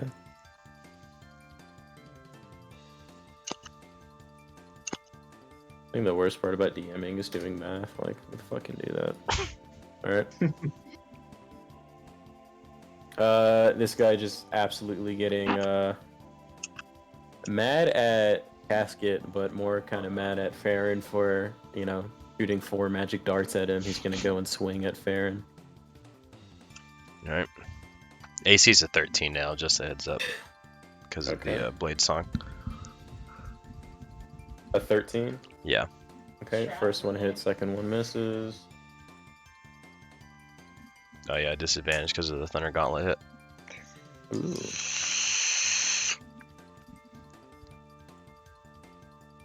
So. And yeah, he absolutely misses. He's gonna try and swing twice with his Morning Star, but that punch against his jaw kind of left him a little woozy and jaggered, and he's just gonna miss both times. Swings above your head. Sick. That being said, it is Amunis' turn. I'm gonna wink at He's Casket. gonna roll. Stand right there, and then he's also gonna try and hit. Tanking is working. And he rolls misses. The fighter gets to attack twice. And misses again, so it doesn't matter. He's, for some reason, the way the Bugbear is kind of like moving back and forth, being a little woozy, Amon just can't get like the right, because he doesn't have depth perception. He misses twice. It's like when someone's trying to swing on the drunk karate fighter or whatever. You're Exactly. Just dodging Can all you guys the make a perception check again?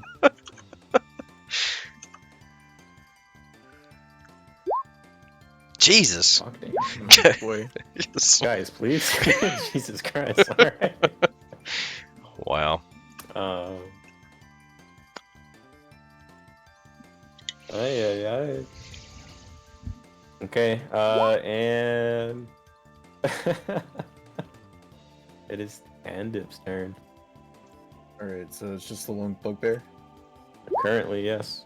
This time I'll roll correctly for this. I'm just gonna do Hold on. One sec. Actually, moved your thing. I gotta change that. Sorry, go ahead.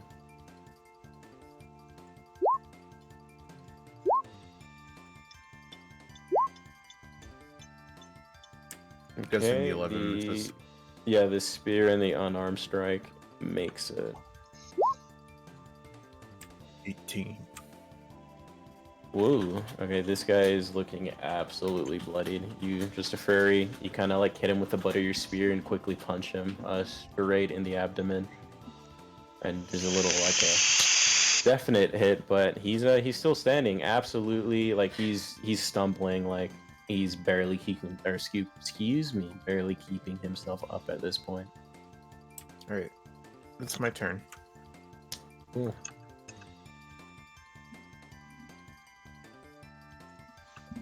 All right. I'm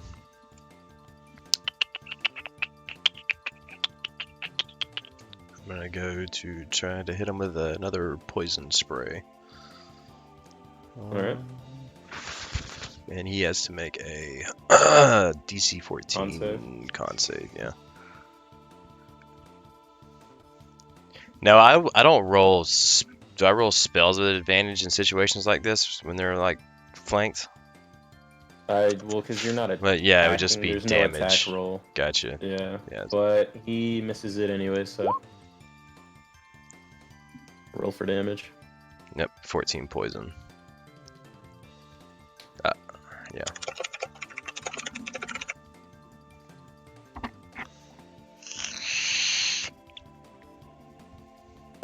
Or is the 14 the damage? Okay. Yeah. He, as you shoot another little poison glass cloud from your hand, it whiffs over him, and he kind of laughs at first because he's like this again, and then he takes a small little whiff, and then he just collapses, dead. I hold my snout and kind of wave my other hand. Man, why are you so stinky, bro? Sorry, it's sulfur. Can't really do anything about the egg smell. Trust me, I've tried. Okay. It is still your turn. All right. Let's see then. I'm gonna nod at or yell at Captain Amon over here and tell him thanks for his assist, and then I'm going to start moving towards the riverbed. He says thank you, and as he tries to sheath his weapon, it kind of for a second you think he's trying to sheath it like a samurai, and then he realizes, wait, it's a longsword. Yes.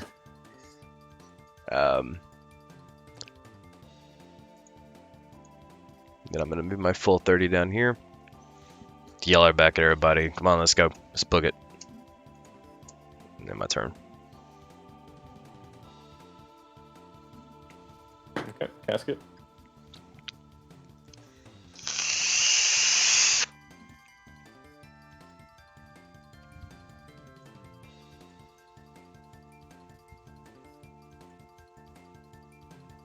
Caskets, fuck that noise.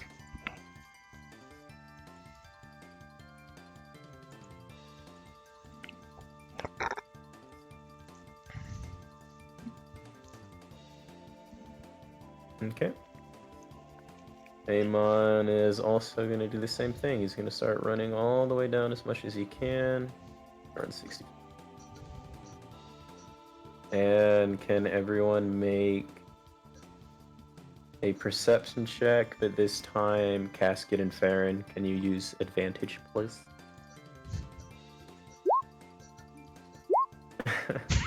Holy shit. Come on, gasket. Casket. Hey. Oh, praise the Lords. So as you're running, you hear the sound very, very close. As you look around, you can see probably, no more than 30 feet out. Or excuse me, 15 to 30 feet out, you can see more goblins, more bugbears, just essentially the whole army behind you. Running after you guys.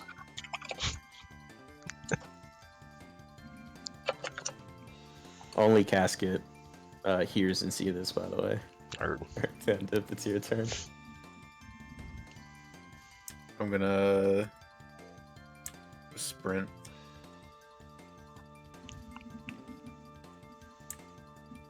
Using my action. Holy shit. Pew! Quickly, as you run towards the river, and Tandip sees this since he's close enough. Let me just make sure. Okay. You notice 4 figures. You can see immediately a little bit facing the river to, I can do backwards, to your left. You can see 2 paladins just waiting, as well as a sorcerer directly in front of the riverbed. And next to the sorcerer is none other than Prince Halden himself. I turn to them and nod. And then it's my turn. Fair. All right. I'm going to hear Casket's declaration, and I'm going to pick up the pace, and I'm going to dash.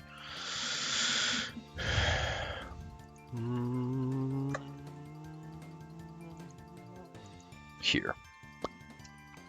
Oh. Oh, actually, hold you up. can also see that the river is like a raging river. Like one misstep and you're gonna get swept by the tide. Give me a second. Actually, I forgot that I have an extra 10 feet to my because of my blade song. So I actually have 80. Okay. So I'm gonna move straight up beside Prince Halden, or this sorcerer. I mean, yeah. Okay. The sorcerer is busy making these symbols on the ground and is enchanting or saying something up beneath his breath that you don't quite understand. But you've never seen these symbols before, but he looks like he basically doesn't notice you whatsoever. Okay. Yep. Is that your turn? Yeah. All right. Casket.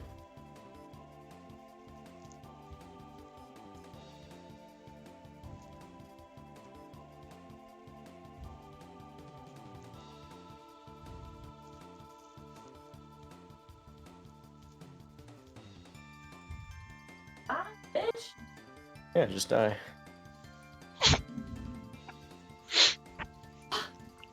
Nope, he died.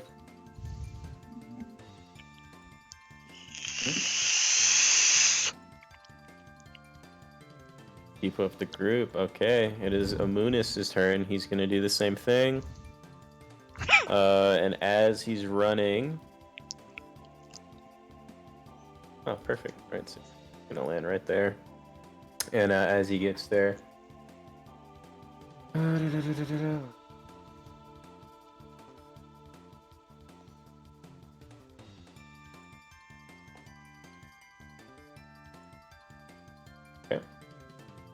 As he gets there, you hear two things happen, I should say.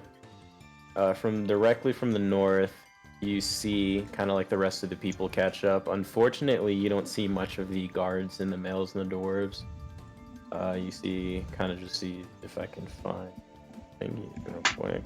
Thank God deleted them. Yeah, there you go. Unfortunately.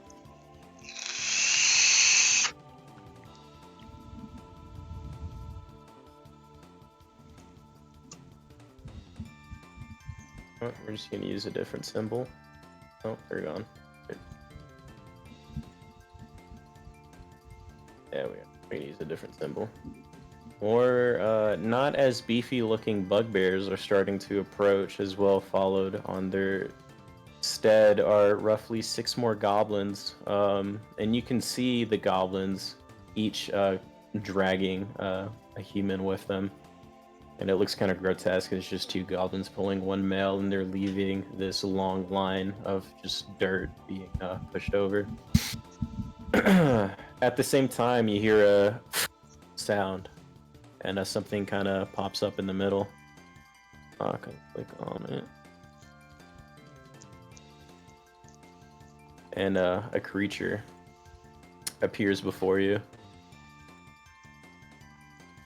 And this creature, it's 6 feet tall, it's purple, it's wearing a cloak. directly in where you assume its head is, you see tentacles are protruding from its mouth. Oh, You hear this creature speak, Get but fucked. oddly enough, you don't see a mouth moving, nor you don't really see the tentacles moving in any shape or Ugh. pattern that you can tell. That's it, folks. It was And a good it's one almost... shot. Thanks for coming. You, you hear from the sound. It seems like it's coming directly from inside your head, but like, you overdwellers have proven to be far more than I have imagined. Pathetic. Those humans were quite rather pressing and saying that we should bring bigger force if we wanted to take these pearls. Weak. I shall take those pearls from you now. Did you think you could hide something so powerful by merely stowing it in your pocket? Let's make this quick. Let me just add it. Goddamn mind flayer. The fuck, bro?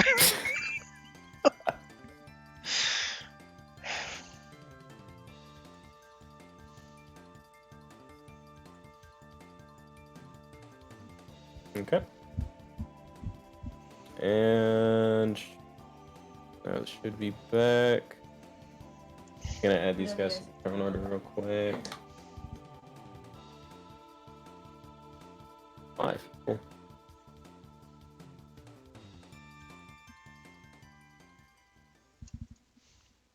Hold up. Back.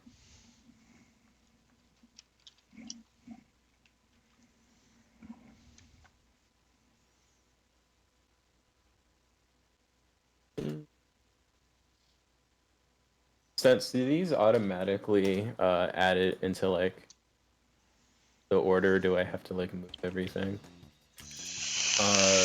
You mean the order? Like the as- numbers. You'll have to resort it. Manually, or can I like click something where You it's can like, click nah, the you're gear. good, fam? Click the gear and then click in the turn order at the bottom. Oh. Yeah. Oh, wrong one. So. Cool. You see these bugbears, and as well, the goblins aren't necessarily there yet. And you can see the royal guards are kind of standing firm, like we're not moving from here. But Prince Halden puffs up his chest, and he's like, "Adventurers, quickly! We must get out of here." Also gonna. What's going on?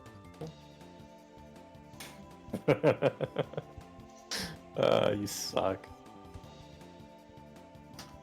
Alright. And it. What shall you do? So thinking out loud here. My intelligence stat it's above average, but it's Okay. not anything super great. If I look over, can I see the sorcerer doing what the sorcerer is doing? Yeah, you can see him. He's like drawing on the ground, making weird symbols, chanting under his breath. But if you want, you can make a Arcana to see if you know what he's doing.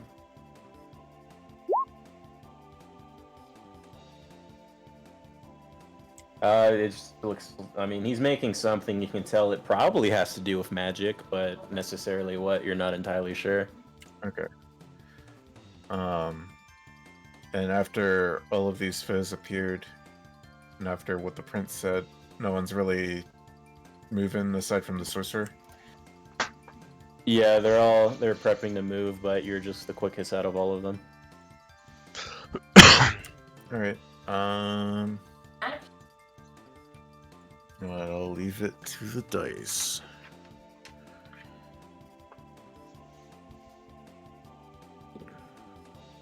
All right, I'm gonna go and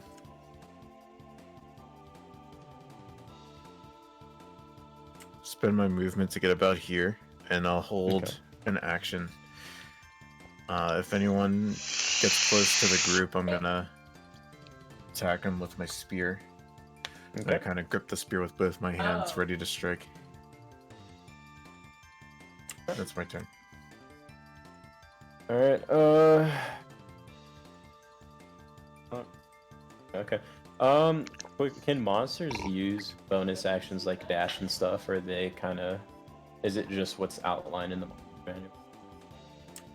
manual? I'd say they probably could. Okay. That's up to you though. You're the DM. I just wanted to see if there's like precedent for that. So this guy's gonna dash towards you guys. 60 feet. The next one's turn, which is also this one. And he's gonna move.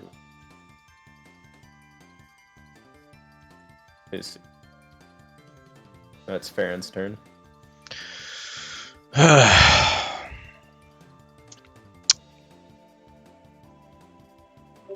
um.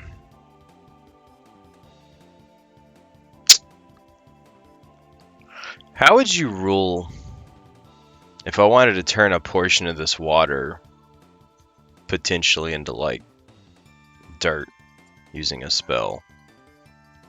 Or like if I wanted to make a bridge per se.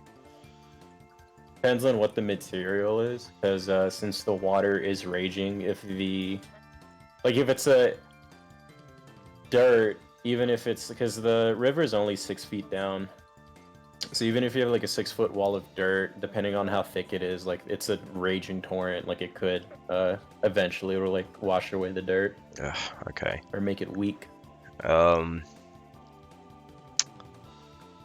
But that being said, if it was something like stone and it was solid foundation, then the water would pool over it instead of like break it. Yeah. But you could walk on it.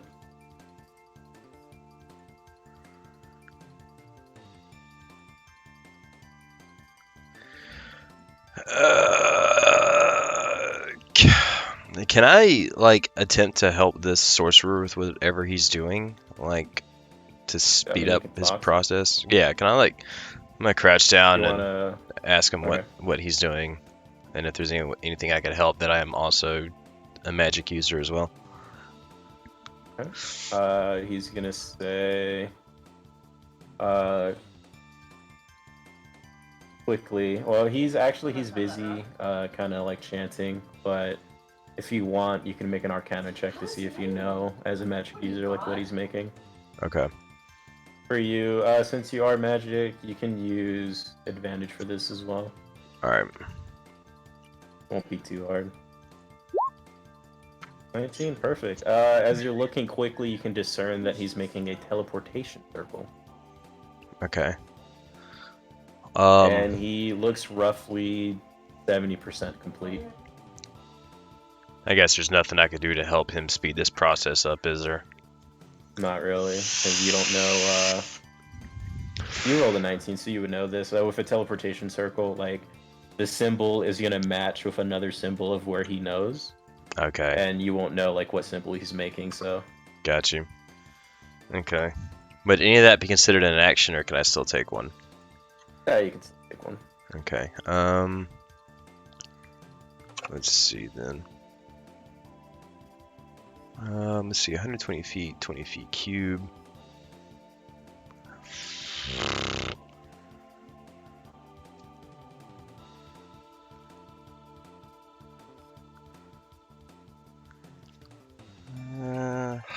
Well, shit.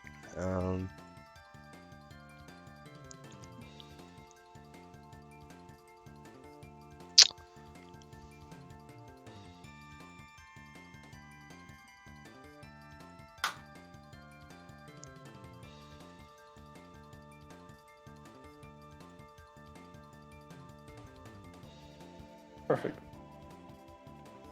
Let's see.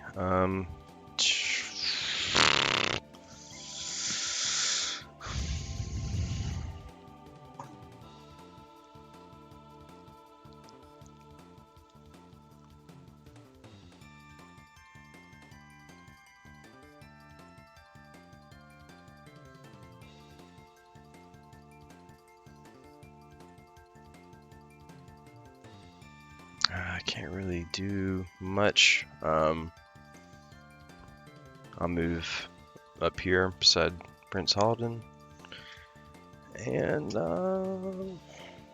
I'll end my turn. Okay. Casket.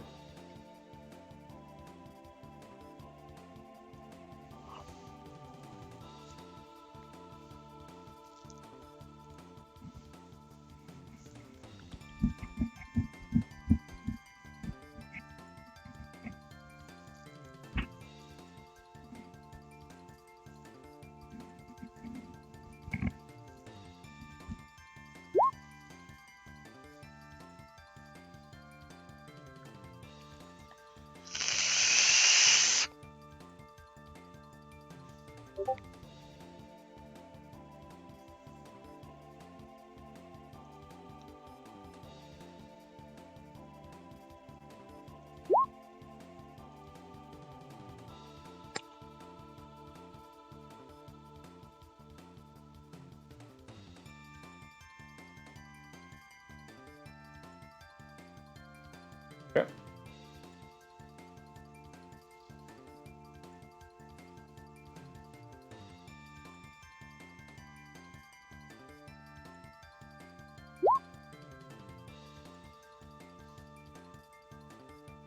Yep.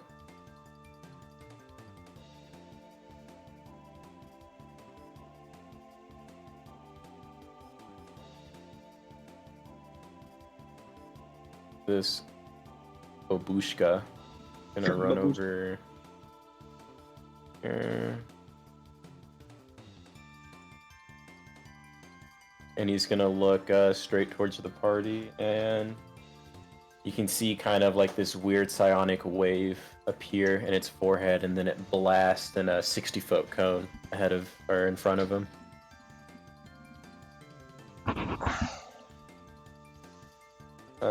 So if Baron, I'm just gonna say Sense and Nala, if you guys want to make a intelligence saving throw.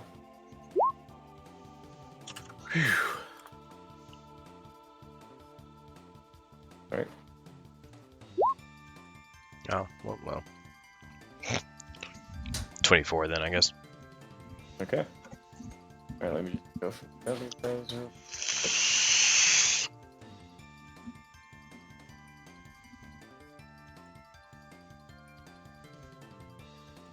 If I can find it.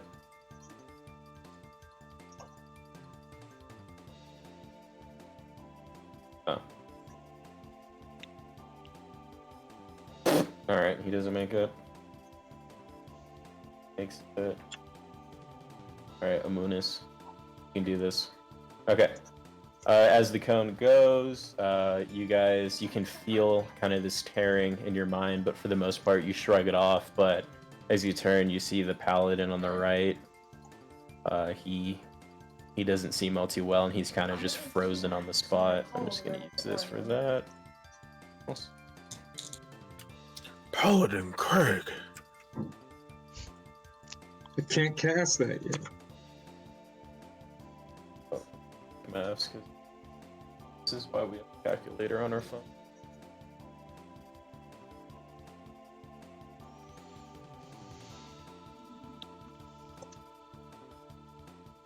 Which paladin wasn't looking so good? This one? The one, well, he just got hit. Okay. Okay, and he also takes. Okay. Does he look like he's being skull fucked by tentacles? No, not yet. Not yet. Not yet. He's just kind of frozen and stiff, not being able to do anything. And then that'll end that guy's turn. It'll be Amunis, being the fucking heroic bastard he is. He's gonna run up and move 30. Hold up. Yep, just in time. He's gonna move 30. He's gonna stand in front of the Mind Flare. He's like, "What did you do?" And then he's gonna swing twice. First time. And second one, but he's gonna use his action.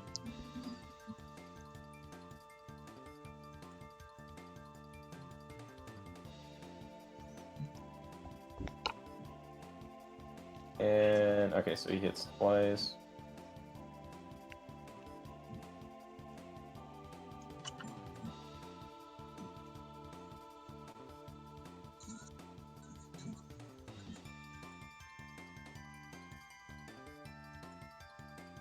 Okay. And that will be Amon's turn. Earlier. Is my neighbor gonna check the fucking washing machine? It's fucking pounding. It'll be this bugbear's turn all the way up here, and he's gonna dash. Try to get into combat as soon as possible. And finally, it's Prince Halda's turn after all this time, after his motivational speech. He's also gonna move. I've never played a paladin. Figure that out. Gonna run up at 15, 20. He's gonna look at and cast.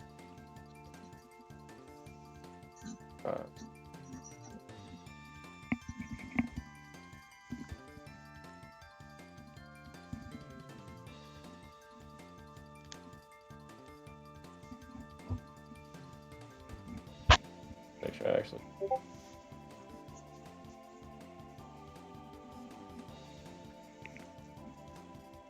This might not be the class that can heal, unfortunately. Literally get fucked.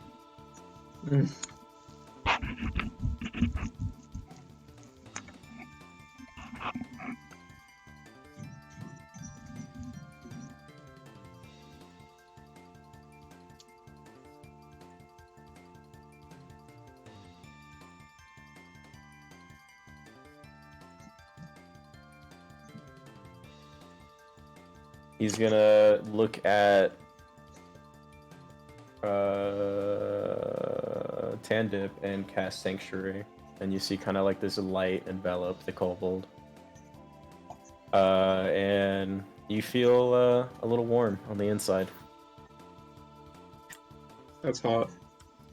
Yeah, that'll be his turn. I can feel you inside me, Prince Senpai.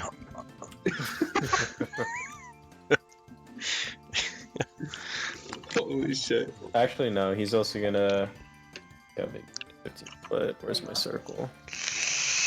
Maybe. I wonder if you guys can see this. I always wanted to test this out. Let's make this blue. Can you guys see this? No. Damn it. Alright, I'm just gonna make a circle.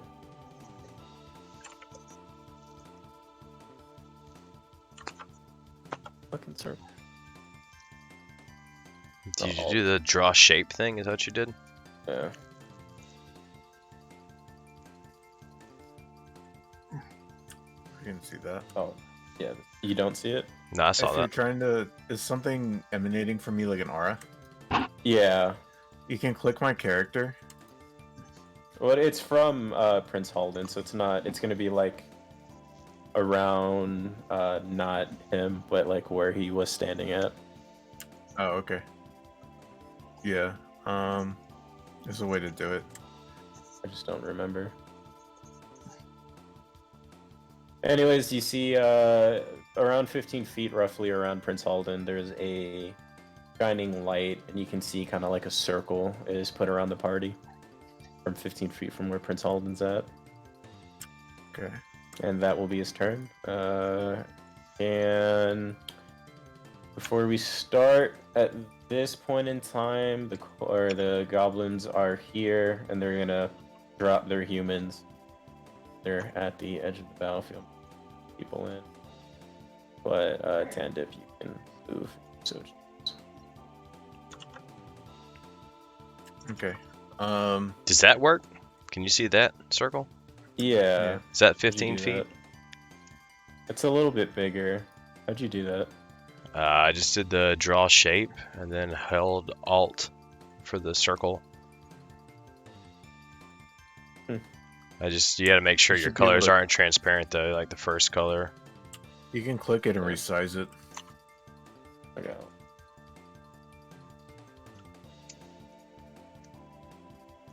And then once you draw it, you can just click on it with your arrow and drag it around where you need it to be. Bro, I did that perfectly. Can you guys see that? Yeah. The blue one I just made? Yeah. Okay, that's how big it is. Okay. Sexy.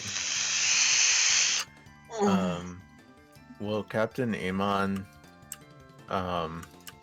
will he count towards my pack tactics?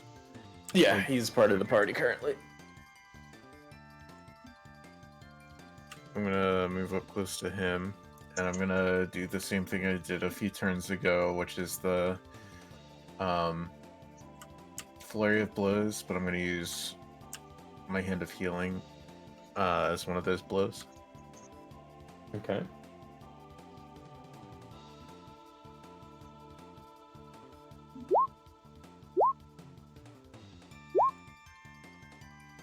And then they're all gonna hit. On my max healing for me, I'm gonna recover 8 hit points. Okay.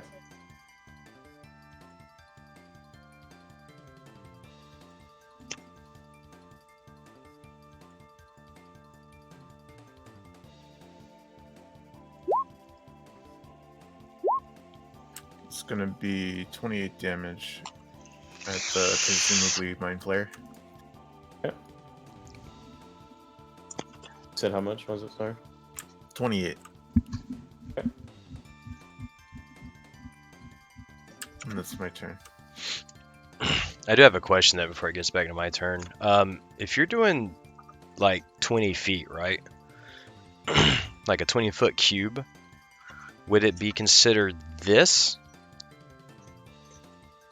It's 4x4. It's 4x4, so it would be like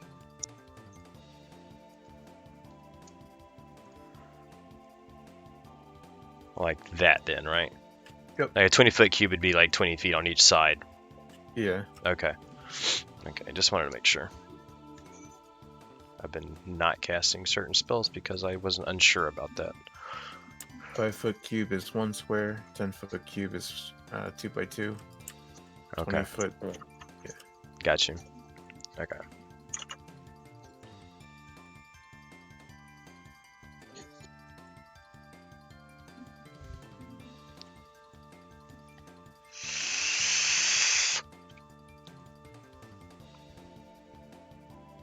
Finish. Alright. So these guys are gonna look at this metal thing. They're completely like appalled by you, by the way, because they've never seen like a sentient creature that's not made out of flesh. Oh.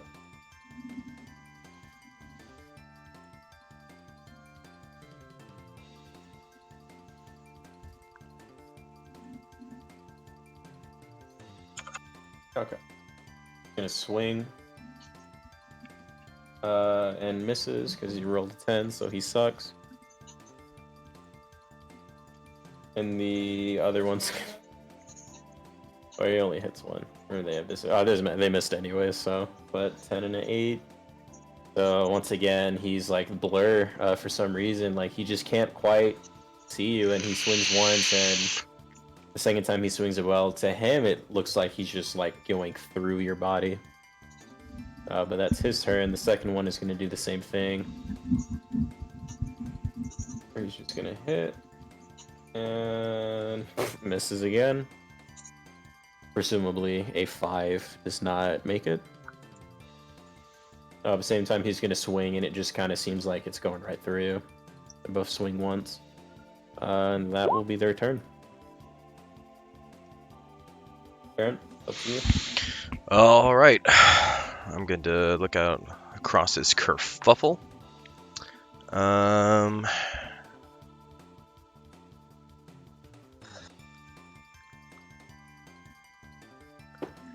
what I'm going to do is the glowing lines of my body are going to start pulsing, right? My eyes are going to flare, and I'm going to slam my fist into the ground.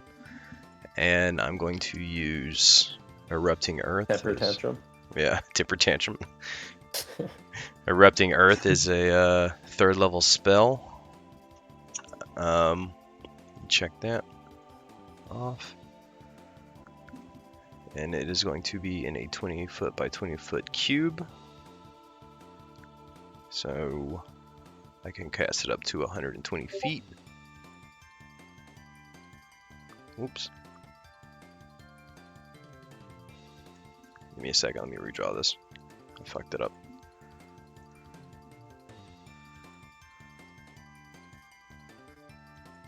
Right here. And what Erupting Earth does. Where's that at?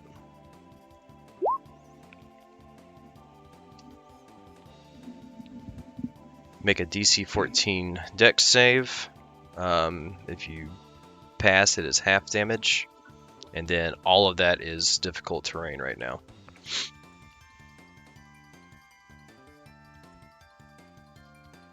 How high is it? If it's a 20-foot cube. I don't know if that means 20 foot up. Because if it's difficult terrain, that means like you can still walk on it. So I'm assuming it's not 20 feet up. Yeah, nah, like the ground's uneven, broken up. Yeah. Because I would say the Mind Flayer is levitating, so yeah, he won't be taking any damage from that because he's not on the ground. Yeah. They do go up. So I will have it erupt straight up out of the ground, I would guess. Hey, well, it says a fountain. So it erupts. I'm assuming it would erupt 20 feet straight up in the air from this point in a cube, and then it would settle down into difficult terrain. Okay. And you cast at what spell slot? 3rd level.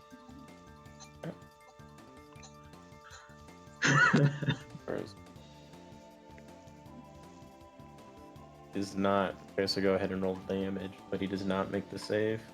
Okay. And hold on,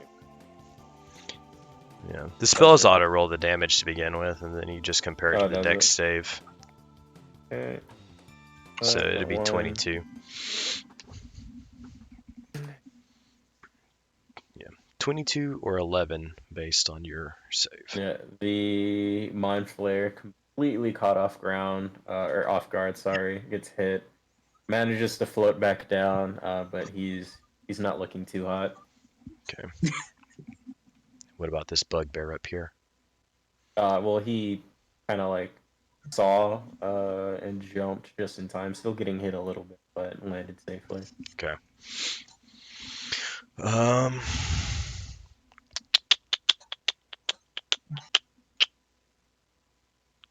And that will be the end of my turn.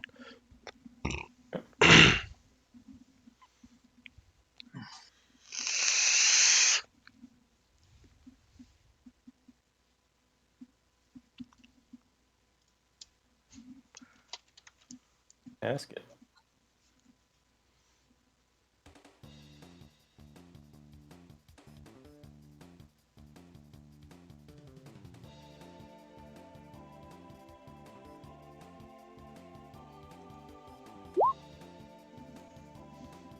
Okay.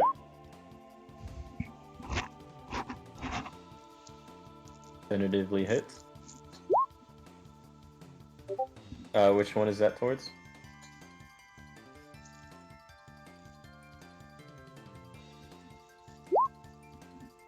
Okay, as you go and hit the left one, you once again punch him, and with a loud, kind of thunderous shook, you knock him straight off his feet, and he just lies, prone, dead on the floor. And the second one does not connect.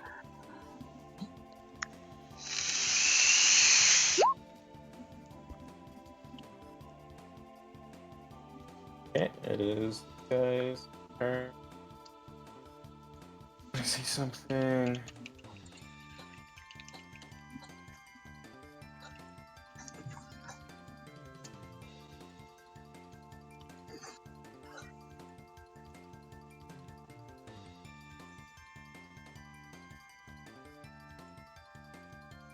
What is? Yeah.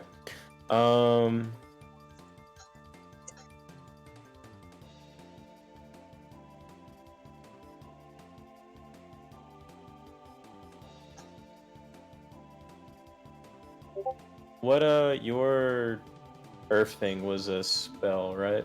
Yeah. Alright, actually he had advantage. Roll again, doesn't matter because he rolled lower, so he's still gonna take that damage.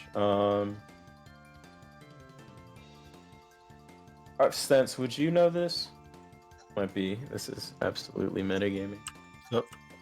The Mind Flare at will, or excuse me, innate spellcasting. The Mind Flare's innate spellcasting ability is intelligence, blah blah blah. It can innate cast the following spells requiring no component. For those spells, does that mean it can make an attack and then use whatever it's saying it can use, or does it can only use like those things with no cast time? I would assume that the spell's cast time is what it is in the player's handbook. So if it says it's an action, it can be cast as an action. If it says it's a bonus action, it can be cast as a bonus action. It's not on the. It's above the action. Okay. Yeah. So, for instance, if I was going to cast something like Detect Thoughts, Detect Thoughts is a costs 1 action to cast. Okay. Levitate costs 1 action to cast. So I think it would be, depending on what the spell usually costs to cast. Like some spells can be cast right away, or some might have like either like a time. Gotcha. All right, I gotcha. Okay, so the Mind Flare got it. He's absolutely like there's purple blood just dripping down, and he looks around like, I have not thought to be so hard pressed. Fuck out of here! Devastation. Fuck out of here! I'm done with you, bro. I'm done. All right, I'm going to go do something else. Out of nowhere, you just hear the same, and he disappears from the battlefield.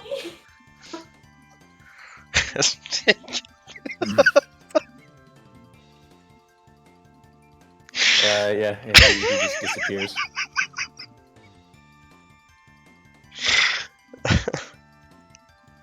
Oh, god damn it, man.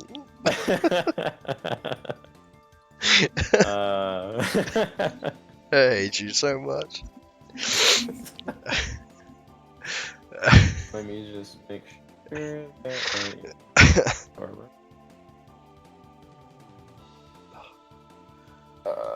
where is it? Fucking hell.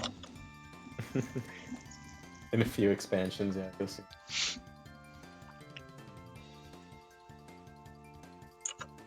Where is it? The next one shot. Yeah. I'm gonna be curious about that Mind Flare until we have our next Amon D&D.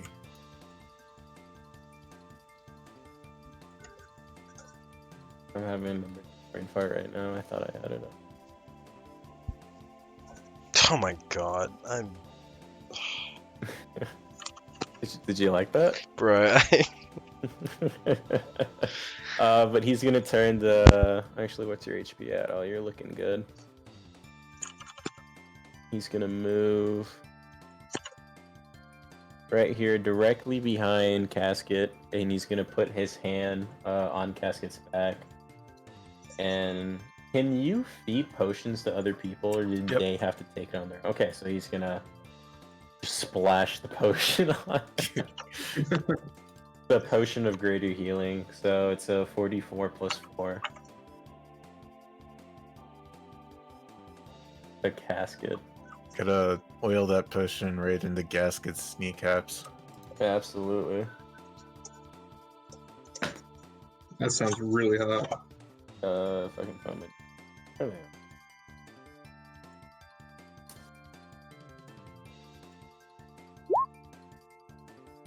I'll just do it. 8, so that's 12 points for you.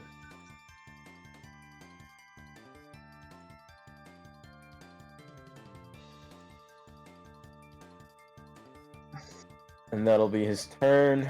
Then it'll be this bugbear, so he's gonna go grab it right here.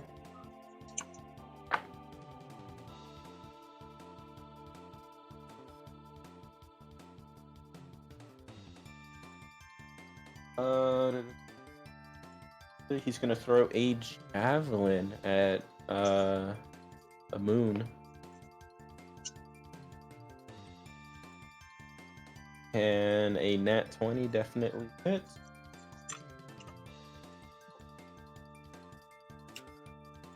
Captain.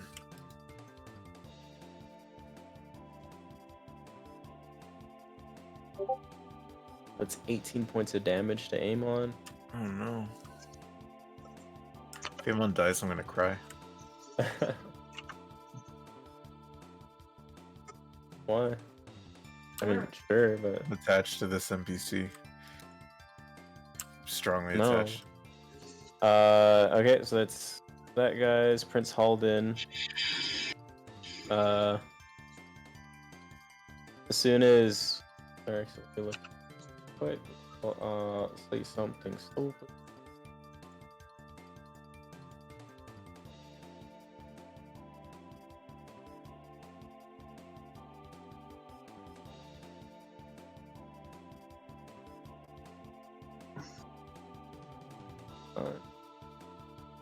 Oh, I fucked him up. Lucky. He's going at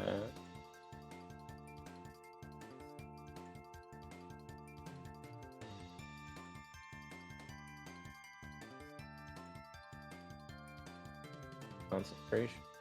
Isn't concentration. Nope. Gonna hold out his hands and he's gonna shoot a ward at Casket. And same thing that happened with Tandip, you feel a warm light envelop you. You can feel the prince inside you. Alright, it's gonna be these goblins' turns. Did I not add this one? Oh, I didn't. Get wrecked, nerd.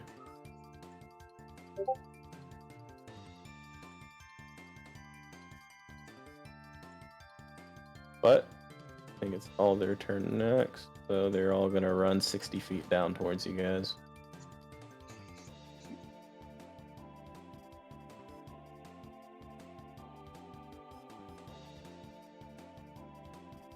This guy's also gonna do it. I can further worry about his dead buddies there, so you got lucky.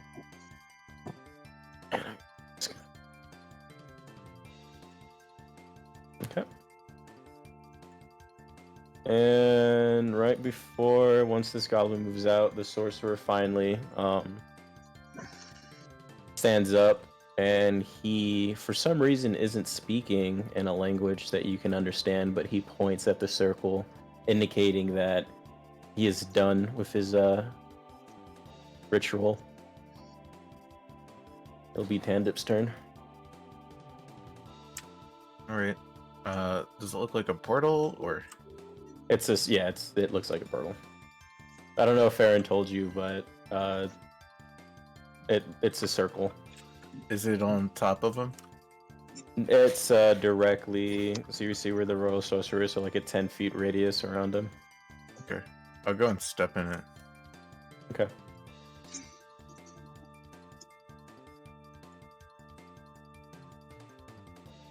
that your turn? Yeah, that's my turn. Excuse me. Bugbears, they're all gonna take a swing at.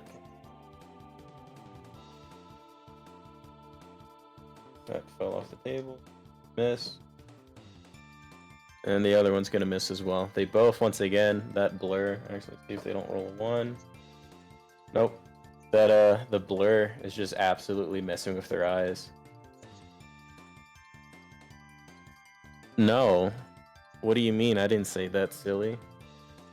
Only the live one did. See, there's only one in its turn order. But you're like, just the thing's fucking with its eyes and it can't see. It absolutely misses you. Baron, it's your turn.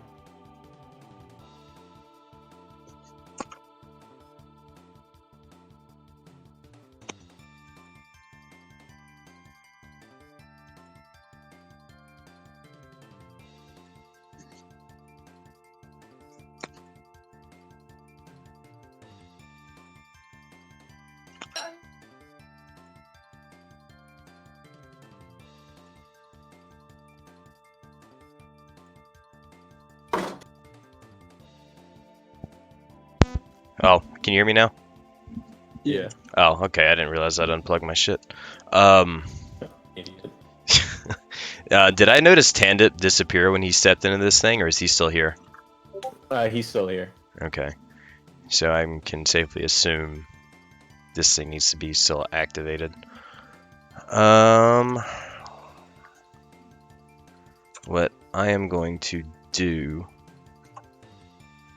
With your, because of the rolls you read earlier, you would know that once it casts, like, the sorcerer would need an action, and then he would, like, cast teleportation or for whoever's in the circle. Okay.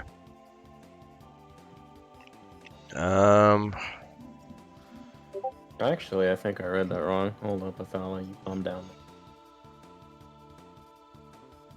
Yeah, never mind. It's open, so Tandip is just gone. It's gone. So am I gone too? Yeah. Okay. Cool. Poof. Casket, it's your turn. I'm gonna yell at Casket though, like before I disappear. I'm gonna be like, "Come on!" Gone. Poof.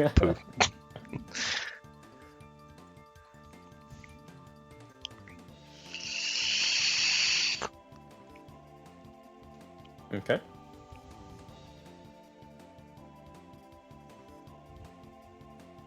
Alright, I believe, I could be wrong, they still get a roll of attack of opportunity just at disadvantage. Or the one guy does, I should For say. disengage? I don't think it's... Yeah. No? Yeah, I don't think disengage I was is... reading it up earlier. Maybe.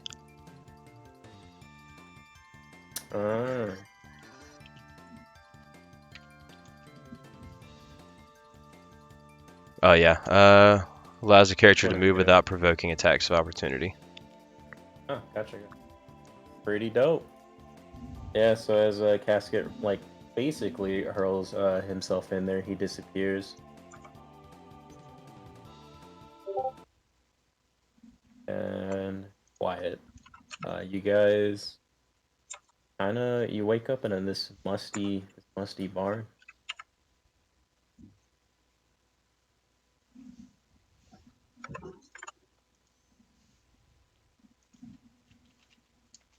But immediately after Tandip goes in and Farron walks in as well, and then after like a halt second, nothing happens, and then you see the 6 foot tall Casket just come barreling in. Farron, can you make me a acrobatics check?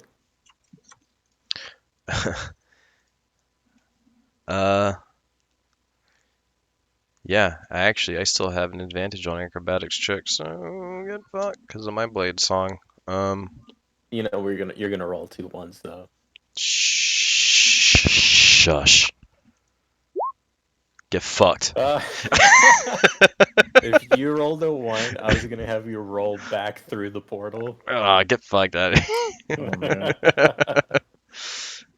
Oh, Tandit being there a while is already, like, as you can see, Farron comes in, Tandit's just brushing himself off. And Farron's trying to get his surroundings, and before he can kind of make an inkling of where he's at, he hears, like, this thud of this wooden metal steps behind him. Even though you can't really hear from the other side of the portal, and he jumps to the left just as a casket hurls through the portal. Sick. I know, it's because you're not on that map anymore. I didn't make anything for the room you're in because you're not in combat right now. Yeah, it's a dark barn. Yeah. As you're waiting and waiting, the portal closes.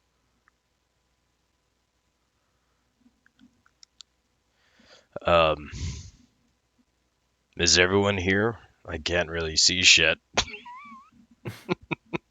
It's as the portal closes, you're in a completely dark room. The faint smell of must and hay is out there. I have dark vision, unless it's magical darkness.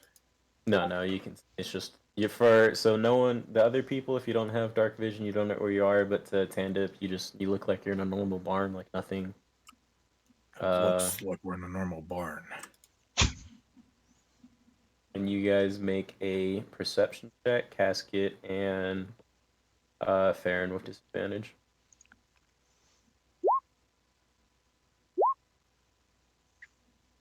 You can make some limited items. Well, you're broken. What I'm hearing. Broken. Okay. I'm fine, Casket. What about you, Tandem? Yes, I seem to be fine. Good. That was a mess. Indeed.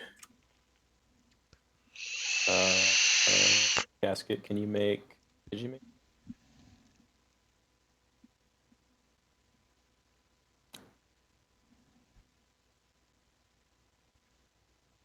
Okay, then you can just make a regular one. You don't have disadvantage. Doesn't. Hand dip. So you guys are talking amongst yourselves, trying to see like, is everyone's okay? Can't literally get fucked.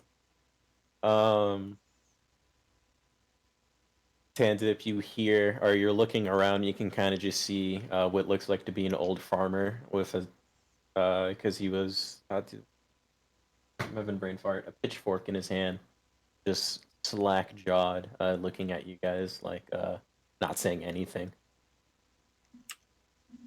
Hi there. I whisper, "There's a farmer there," and I kind of a gesture to Gasket. I'm gonna feel around in the dark and look for Tandem. I'm assuming I can't see you gesture to me. Probably not, if you don't have dark vision. No, I don't. It's weird not having dark vision. Hello, sir. Is it a guy? Yeah, it's like, who goes there? Who's there, Tandem? What are you doing in my barn? Oh. Is everyone else with us, or is it just the three of us? It's just you three.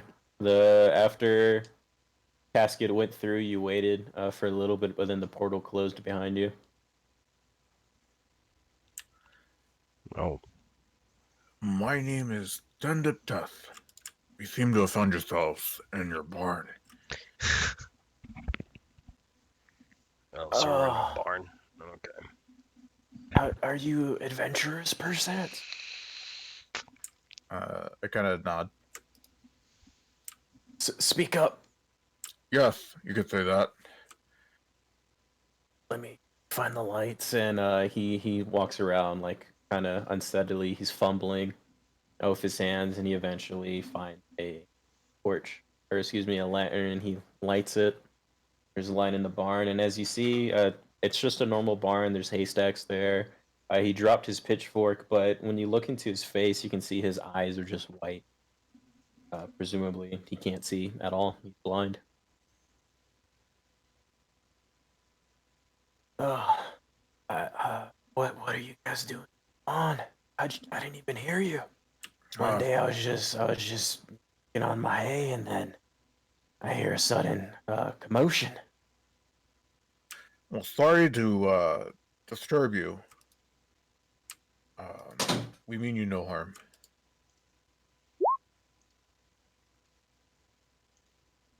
Magical mishap, you say? Sound weird there, sonny boy. Where you're at my barn. Tim's barn. Tim. Exactly where we are. I'd say we're kind of in the middle of nowhere. That's how we're not too far from the capital. That's like a city trying to, or I'd say probably half day's hike. To grow a lot of corn. I personally still kind of confused. You guys must be hungry. Follow me. I can inside some water.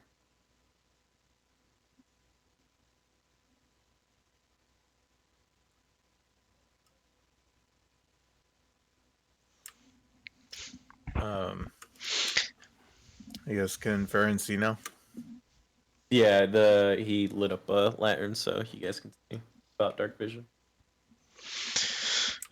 Okay.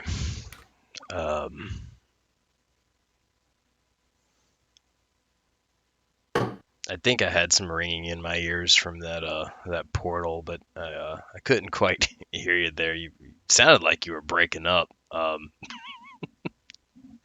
Don't go breaking my heart. I hand Gasket. There, was it 40 gold pieces in a potion healing? I was 70 and 1.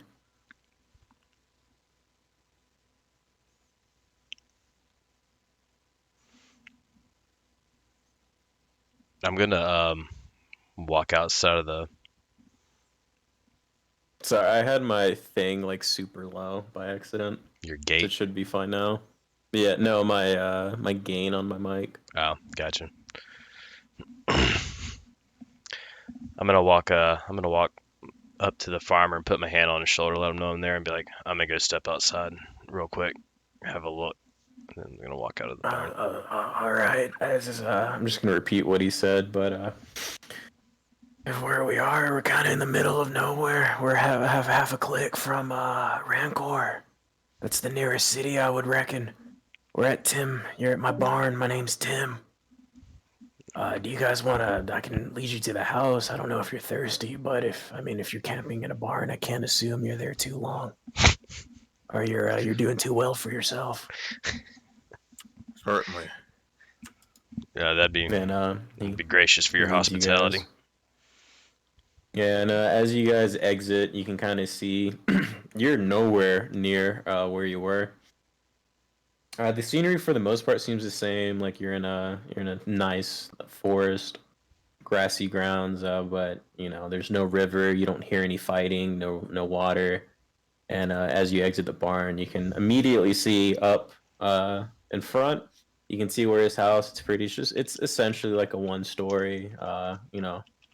Probably good for like a wife and a husband and maybe a kid. And then in front is a dirt path, and to the left, or excuse me, to the right, is kind of just more forest as far as the eye can see. You can kind of see some more barns here and there, and then to the left, kind of far out in the distance, because you're almost on like a little hilltop, you can kind of make what looks like to be these walls around a city, essentially. Well, that must be Rancor. Isn't that? Aye. Air capital, Fanrel. I'll let you know, my son. Oh, I miss that boy. He was supposed to be a farmer like me. See, his mom was an elf, and he didn't take to quite likely of having a elven parent and a human parent, and he went over to Fanrel and started working as being a sorcerer. The boy didn't talk much, though. It's very unfortunate on account that I can't see currently. I do miss him. And as you're talking, you guys get into the kitchen of this old man, and he's pouring you guys getting some vegetables and preparing some meats and water and handing it out to you guys as you're talking. Immediately take it and just start chomping away. Oh, you're a feisty one. Blech. Same. Quite delicious. Thank you. I'm gonna pull this small bag of sand out of my inventory and start sprinkling it on my food.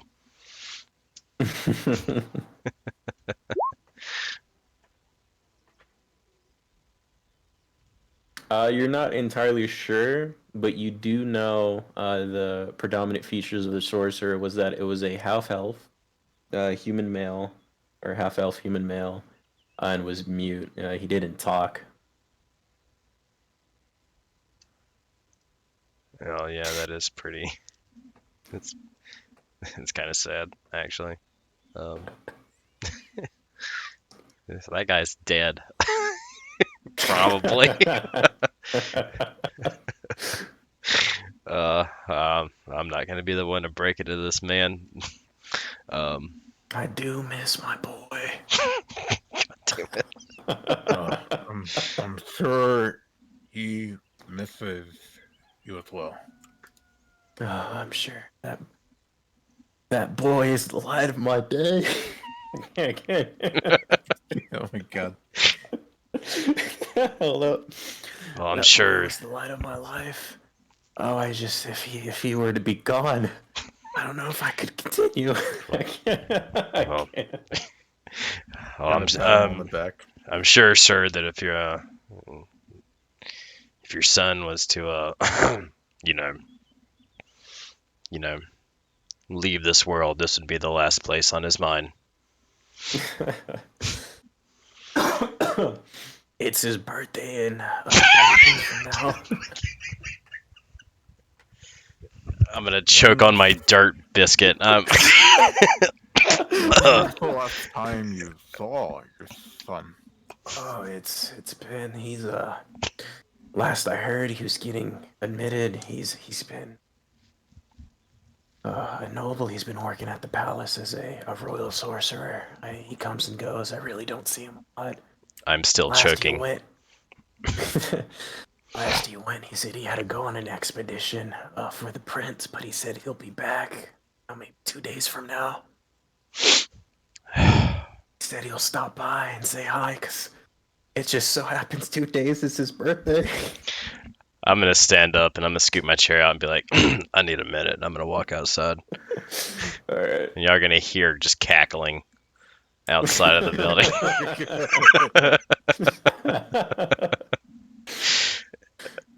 But what brings you guys here? Why are you in my barn? You said there was a magical mishap? Like, I'm just a simple old farmer. I'm not too well versed. But, kind of curious.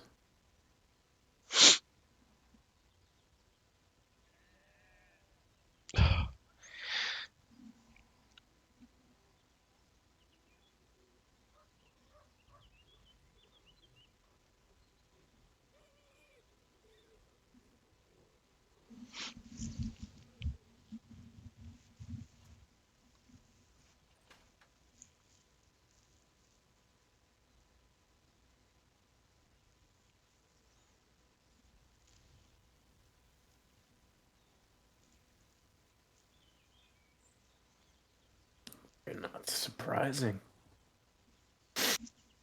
That's, you guys have business at the Capitol? Well, I mean, don't let me, hold you off. I mean, I'm pretty sure you saw, but if you head right from the house, and I'm pretty sure you can see the walls from now. Like I said, my eyes aren't as good as they used to be, but I'd say you're roughly half a day from the Capitol right now. Maybe less if you hurry. I'm gonna walk back in the house and be like, sir, would you happen to have any sort of like transportation that would help us get? We're kind of on royal business. I'm sure we could find someone to reimburse you for anything. Do you happen to have any like horses or anything like that? I have a donkey in the back. I call him Fred.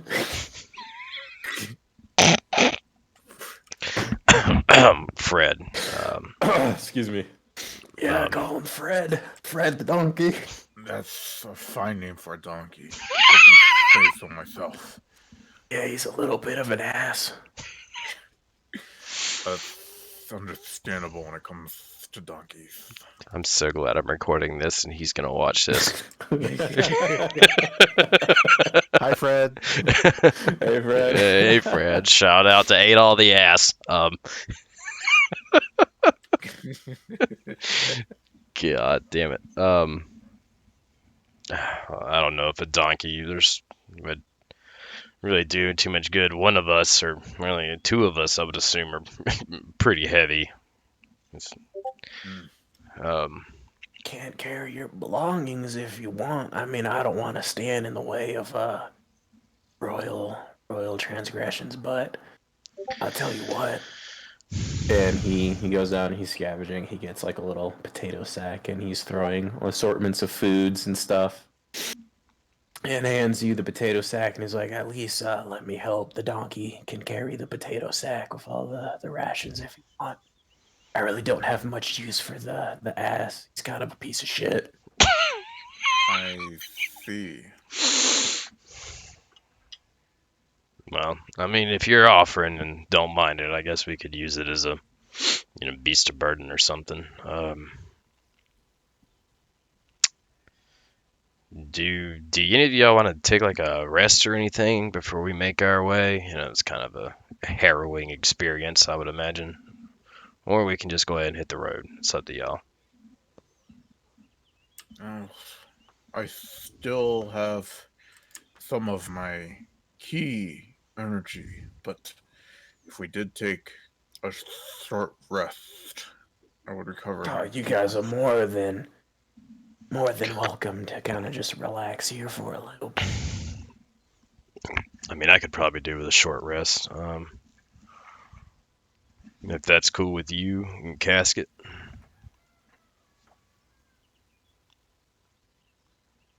I'm all for either way, though. We can hit the hay now, or we can hit the road. It's up to y'all.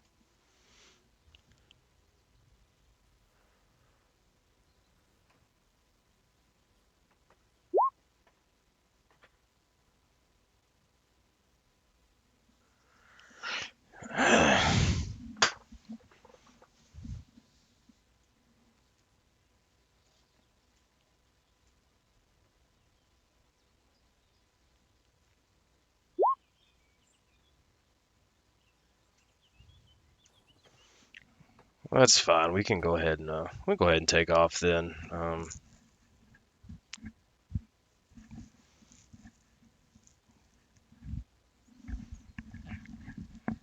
If that's cool, with y'all. Yes. All right. Where's this donkey at? Your Fred. It's tied to the side of the house, just out back. You can't miss him. All right. Well, I reckon we'll be on our way then. Tim, was it? Yep. Yeah. Well, I appreciate your hospitality, Tim. But of course, I reckon we should really be on our way. Tim. I hope you get to see your son again sometime soon. Yes. I'm gonna make him a cake. I'm sure it'll be a lovely cake. I hope he has a very special birthday. What was his name again? Fuck. That'll be Cramwell. Cramwell. Well, I hope Cramwell has a very special birthday. Oh, thank you. Thank you very much. I really don't need the gold, but I'm not one to refuse money. Alright, I'll see you guys be on your way. I wish you guys the best of luck on whatever business it is you want. Appreciate you can leave Tim. the donkey at the stable. I'll come get him later. I got business in the capital. All right, Tim. Well, thank you. I look forward to you seeing your kid gobbling that cake up.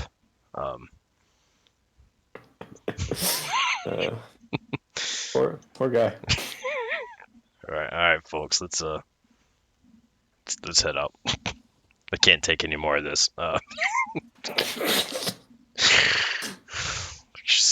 There's some like mud rolling out of my eyes in the place of tears.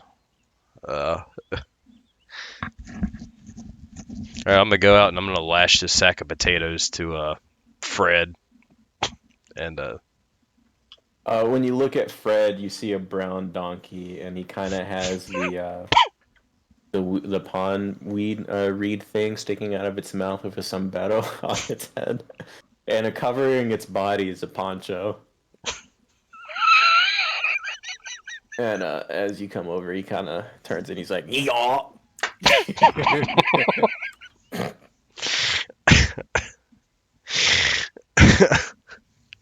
Oh my god. Yeah, this is a fine animal, and I'll slap its ass. It moans a little. God damn it. Can I mount Fred? Yeah, you can mount him. Awesome. Well, onward, Fred. And he kind of just starts, he goes wherever you lead him. Would I be able to take a short rest while riding, Fred? Or no? Yeah, you'll be fine. That's fine. It's okay. I don't even want to roll hit dice. I just want my key back. Okay. For you guys, if I can find the picture. This is what Fred looks like. Oh. Oh my god.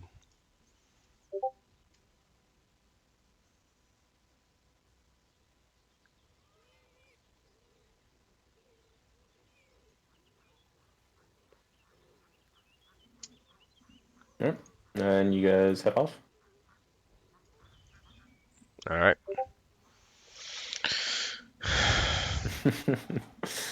As you guys make towards Rancor, it's pretty uneventful. It takes you roughly 4.5 hours to get there. You are out all night. You're not quite tired. You still have adrenaline kind of like pumping through your veins, but you can tell that morning is about to hit. Roughly, a couple more minutes, but you're approaching the gate, and as you're approaching, you make it just in time, and the gate starts opening. You can see there is a line of people walking in, and a guard kind of, excuse me, a city guard just checking, making sure who comes in, inspecting random bags and such. And after a few more minutes, it's officially around 7 a.m. now, and it's your turn up in line. And everything's going fine. The guard's like, yep, you're through. You can come through. And he looks at your part and he's like, just another. And then he stops and he looks at Casket.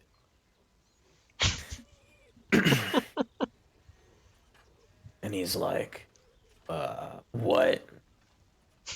What business can I help you with? I don't like the tone of your voice there, son.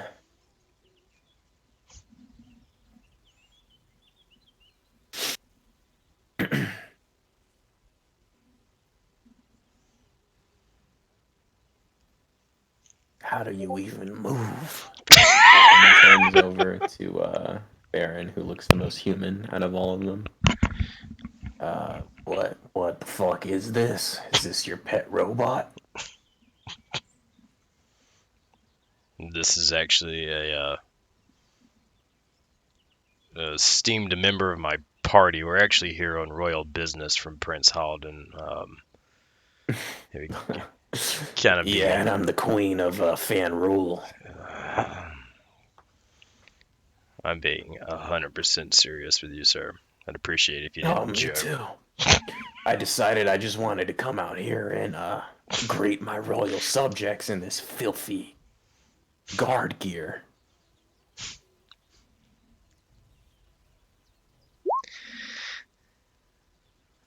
Yeah, that's a good question to ask.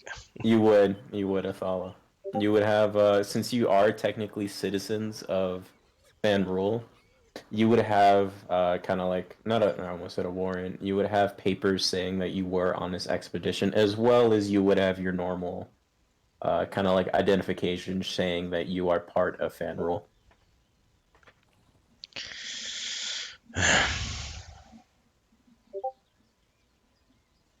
Okay, remembering this, seeing as I should also have these papers, but you just pull out our identification and show this jackass. And how do I not know this is a counterfeit? Oh my god. I'm gonna have to ask my superior. I'm gonna have you guys step out of line while we go check this out. Did we just get fucking TSA'd, bro?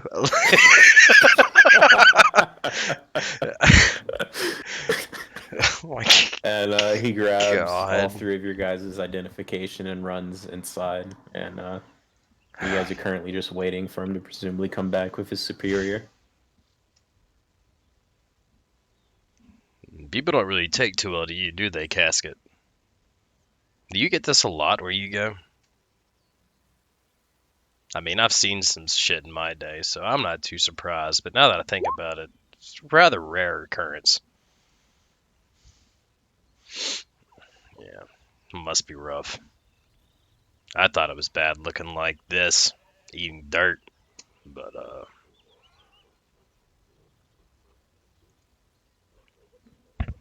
you're all right in my book, despite all these racists. I didn't even know you could be racist towards whatever you are, machine, metal. Whatever you are. I'm not entirely familiar with Warforged to begin with. Somebody gonna say I'm not too familiar with Warframes. Yeah, no. It's essentially what Casket is. Fucking Warframe. Volt. Oh, your name's Casket? I've been calling you Gasket this whole time. You're not kidding, though. I've been listening to it the whole time. Like, oh, I guess that's his shtick. I trapped it up too common as a second language for Beastmen, I guess. Yeah, I guess. 30 minutes pass, and the guard comes in, and with them comes like a second guard, but you can kind of tell he let himself go. He's a little more rough around the edges. If you get what I'm saying. Oh yeah, portly would be the word. What do we have here? And he puts his hands on this buckle that you didn't see before. I see you guys are, yeah, sir. They're trying to get into Off-Air City. Well. So my subordinate here says you guys are causing trouble in the line trying to get in. I don't quite like that. And he points a finger at Casket, and it's like, I don't need your kind messing around over here. We have enough of you as it is.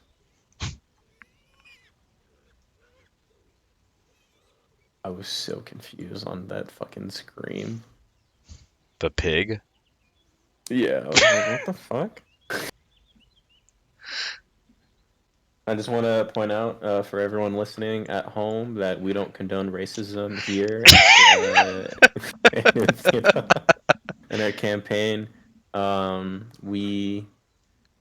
It's a bit, and we love all of you, all you metal ass. Yeah, of course, you kind of always want to congregate together. All right, I'll let you pass. Thanks, sir. I don't want to hear one thing about you. I appreciate. I'll take full responsibility for these two. Don't worry. I appreciate you letting us through. Get out of my face. And nothing else happens. You guys kind of go through the gate. Immediately walking into Rancor, you can see that it's kind of like a layered city. Within the giant walls is just a sporadic farmland, different districts and stuff, and you can see kind of like a rundown a little bit. And further ahead, roughly maybe 2 miles of just this, you see another set of walls. And then at the very top, you can kind of just make out what also seems like a third set of walls. Presumably with 3 districts is Rancor. But you guys would know this as being citizens of Fanrule, that Rancor being the capital, it is the biggest city. The second one being the port town, not too far from here. But yeah, 3 districts, and you're currently in the 3rd district, which is mostly farmer markets, some taverns here and there, and you have this is where most of like the working class is when they're doing jobs, and then in the 2nd district you kind of have more of like the shopping, better housing for like the average people, and then the 3rd district is you're gonna get essentially it's just the palace and some nobles as well. So where would you like to go? I don't recall ever having been to Rancor. Is that what it's called? Rancor. Rancor. Gotcha. Yeah. I don't recall ever having been here before. How about you? I would imagine not, considering the trouble we just got at the gate. I don't believe so. Not to my knowledge. Can you all make a history check?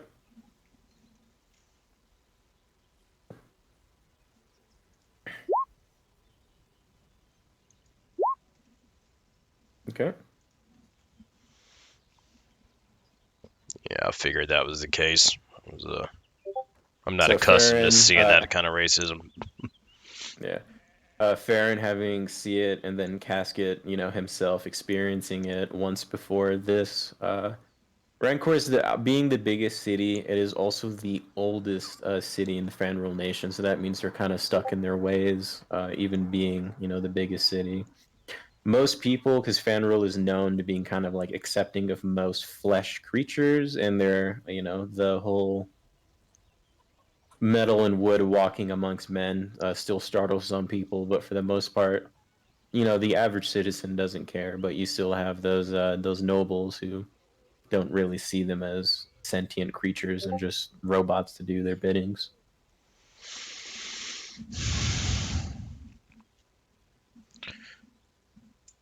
Well, that being the case, since none of us have really been here before, do we want to do y'all want to look around? Do y'all want to go ahead and head straight up to the palace?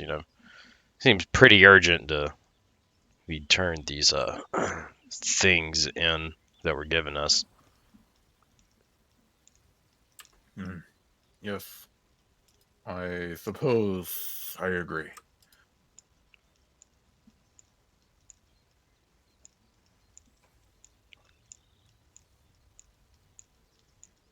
Fred the donkey's with you, and he's just like, oh yeah, we should probably find a stable to put this guy, so that Tim can come get it later. I'd hate for him to lose anything else today.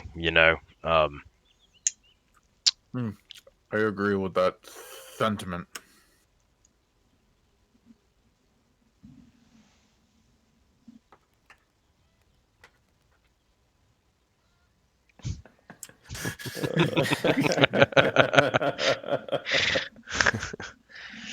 All right. Okay.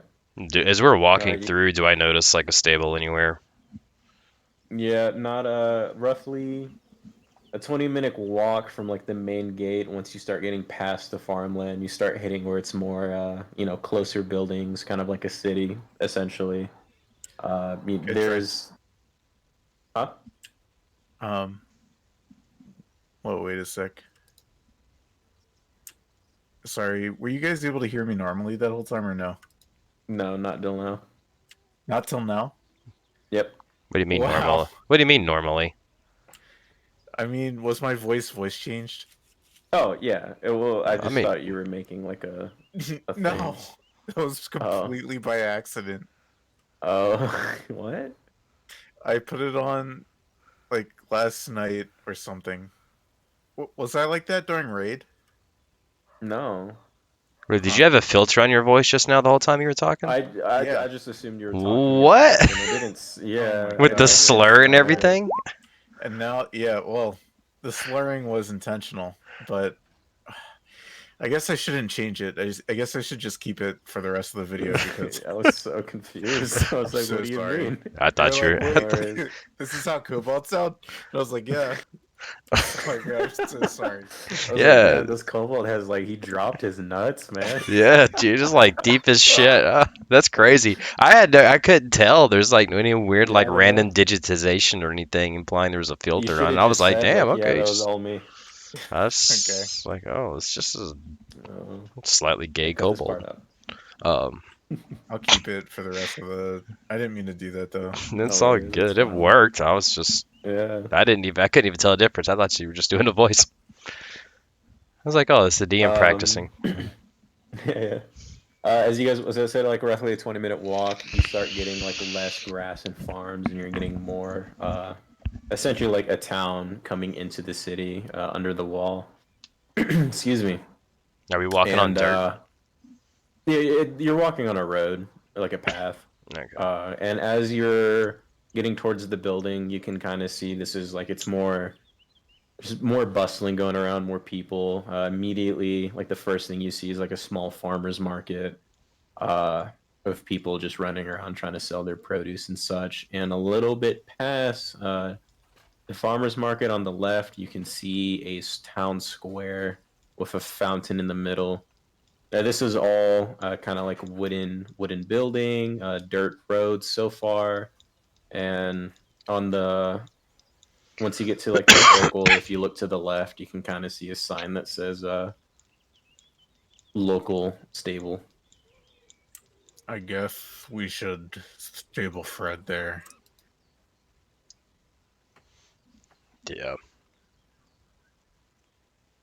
I'm gonna like look around and lower down and scoop a handful of dirt up and like lick it.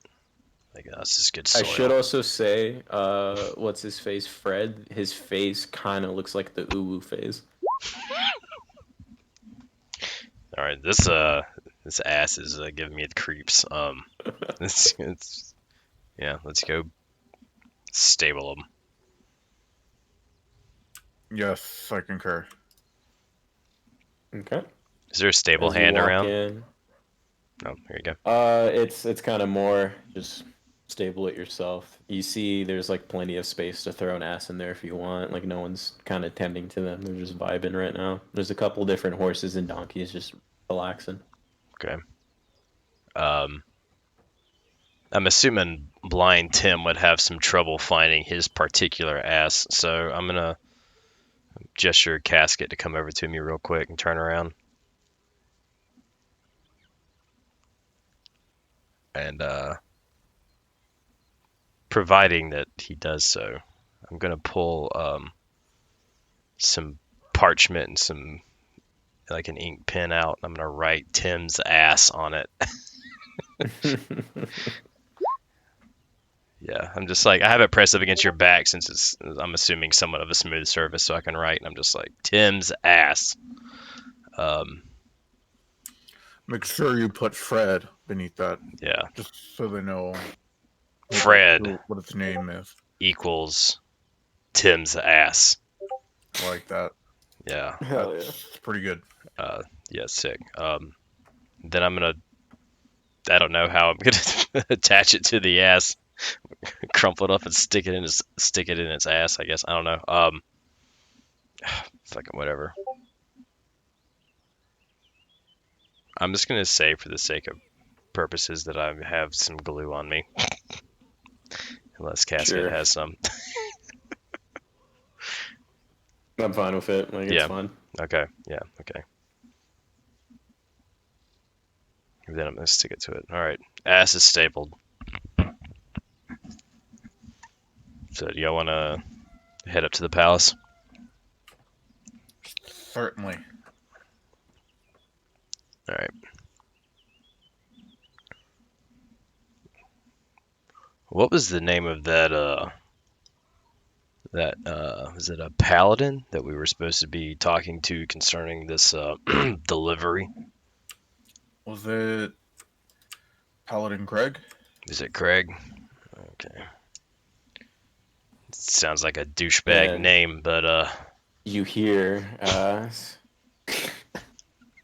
at the mention of Paladin Craig next to the stable, someone peeks around the corner and he's like, "Oh boy, did you say Paladin Craig?" Do you know Paladin Craig? I'm slightly taken aback. He's only the best paladin ever to like walk this earth. Oh my god, we got a fanboy, really? Do you know how we could reach him, or you just like really like him? He's usually in the palace. I know he likes to come down every now and then, but I haven't seen him in roughly a week. But he likes to make his runs. He's really the only paladin who comes down here in the third level district to say hi to the people. Most people don't even want to leave the third district, but if they do, they keep to the second district. They don't really talk to us lower people down here. I see. And how often does Paladin Craig come by? every maybe once a week, and we're just following like the simple 7 days, all that Monday through Sunday. So if I have to really think, I haven't seen him in maybe 6 days. He should be coming around any time now. I know they are kind of busy with the army leaving the King's Castle for that expedition. It's in the talks. No one knows. We're hoping this proves to the king that maybe the prince can soon succeed the throne. Who really knows? I'm living here in the third level district doing my work. I'm not entirely sure what goes up there all the time, but honestly, he makes. I've heard from my friends that he makes runs throughout, all the district, all the districts. So, you might actually have a better chance if you go to the second level district near that's where our schoolhouse is. He likes to drop by the school and kind of just say hi to all the kids. That's how I met him the first time.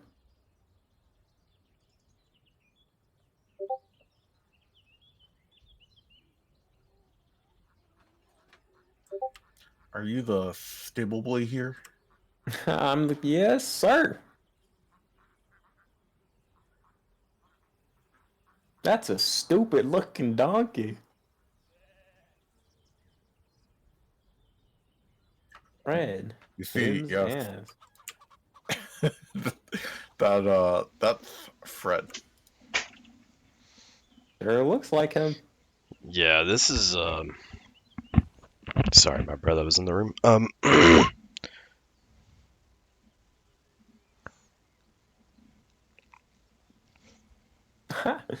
I hope it's a lot of people can't become paladins unless, you're of more of a wealthier class status than I am, but Paladin Craig says, once I'm of age and I prove my worth, that anything's possible. And I'm training my hardest to become a paladin. Well, I'm not gonna have any use for this, so hopefully this gives you some good luck. I'm gonna take this holy symbol out of my pack and I'm gonna give it to him.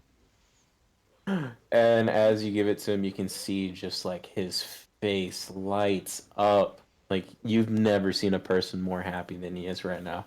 Oh, gee, mister! Thank you very much! Yeah, if I give this to you, though, I want you to just do me a solid.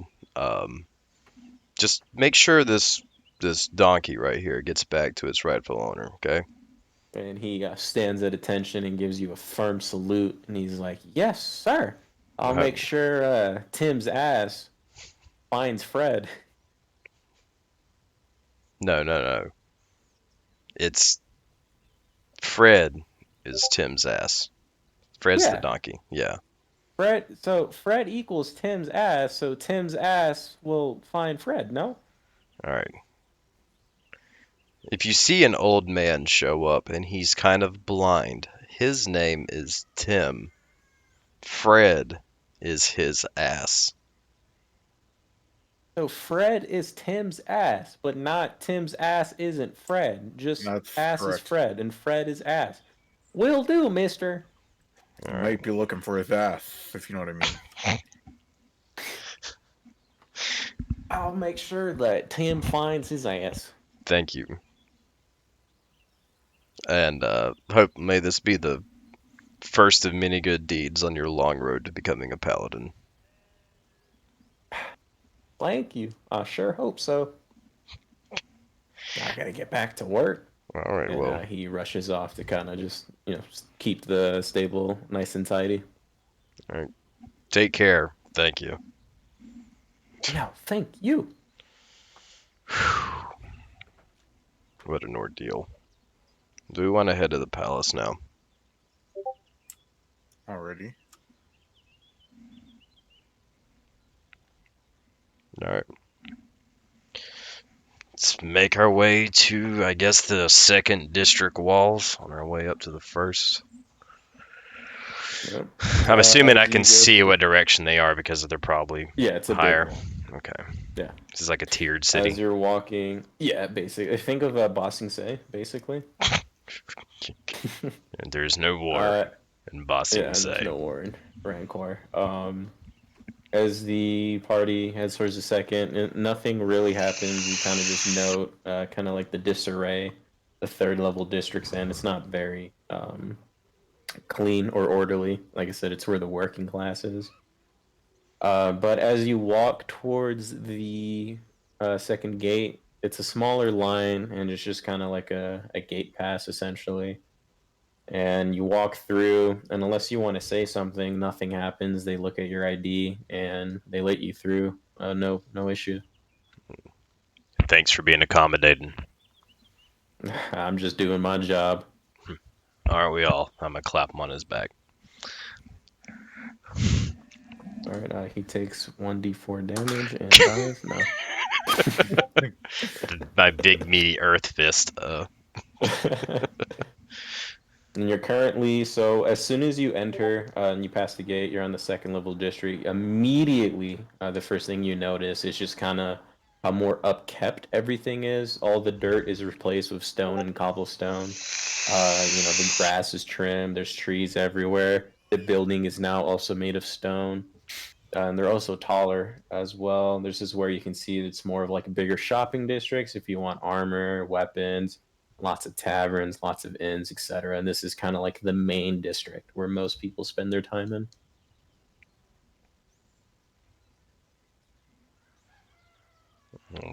Provided you aren't interested in anything, I think we should just keep on going on with the current plan.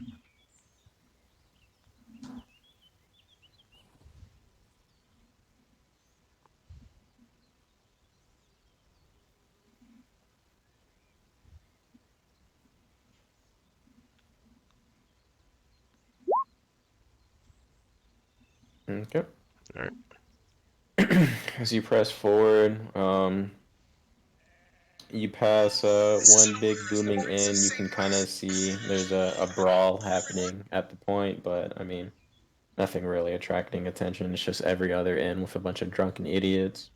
Walking through, you pass three more squares, and on the second square, you can kind of see the road that leads uphill to this pretty not majestic looking, but it's a very very well off looking school with marble pillars and a statue of the king himself standing erect with essentially both hands clasped around the hilt of his sword with the blade going down towards the ground, wearing his full armor and a cape and crown.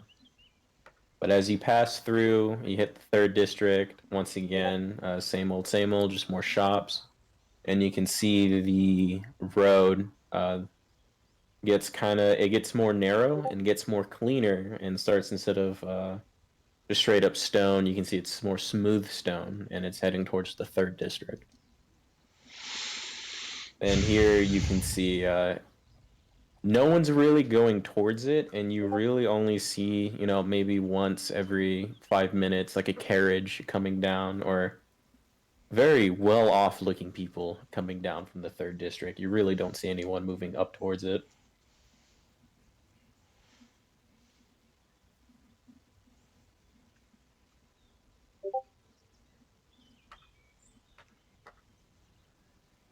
Didn't the stable boy say something about the schoolhouse? Did he? I'm sorry, that's when my brother's in the room. I wasn't paying attention to that part, so if he said something of import, I missed it.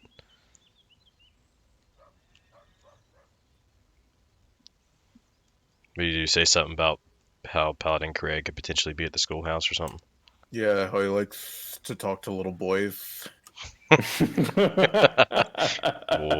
what a way to phrase that, Tandip. Yeah.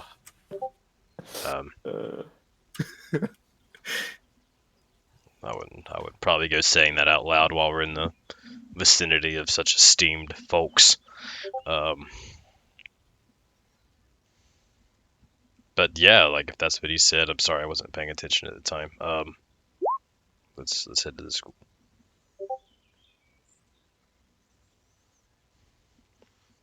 I think it's better to be proactive.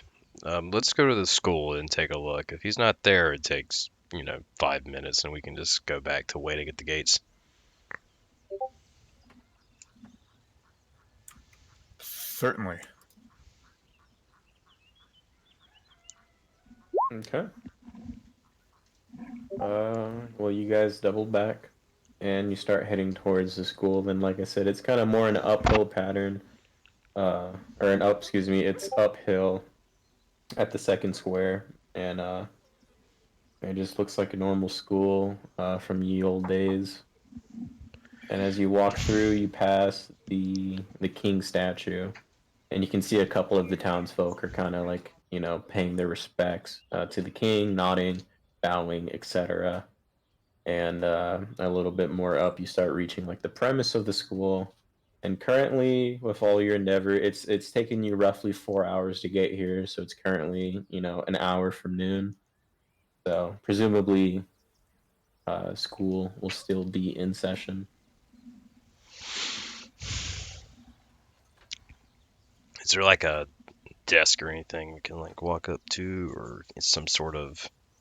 There's a couple stairs that lead up to the doors, and the doors are currently closed, but they don't look like giant doors. They could easily be open. Right.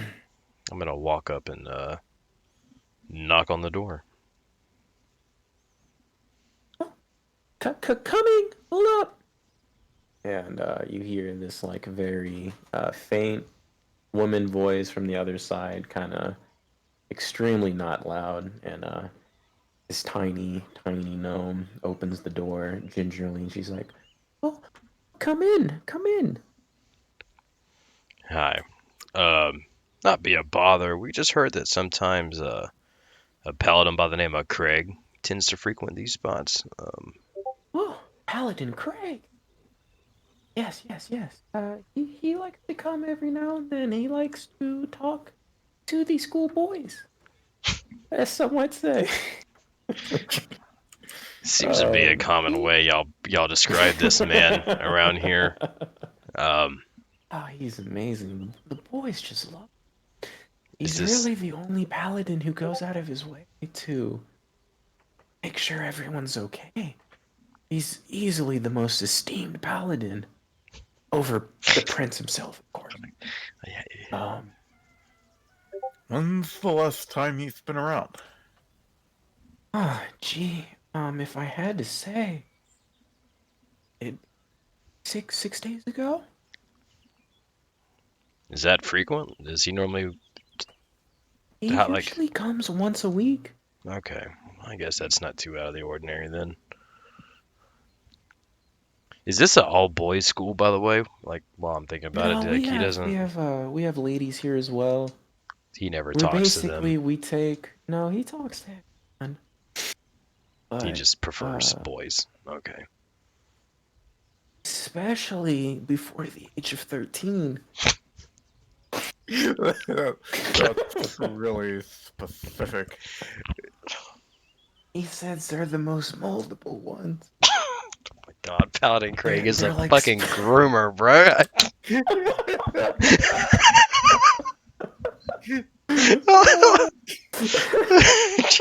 Christ, man. Oh my god.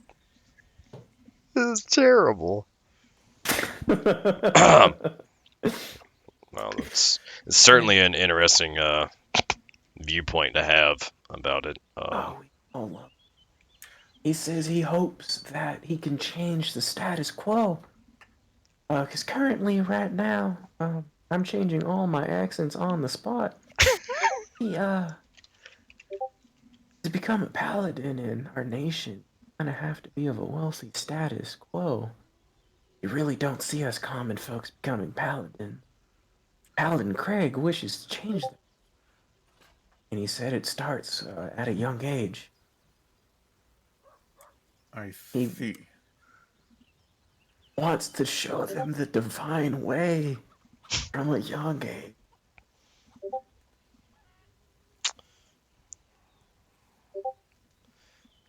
Well,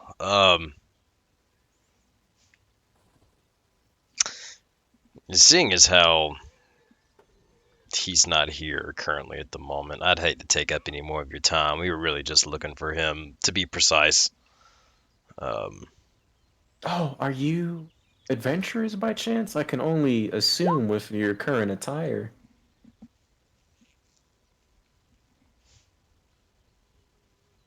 Yes, absolutely. I'm sorry I didn't get your name.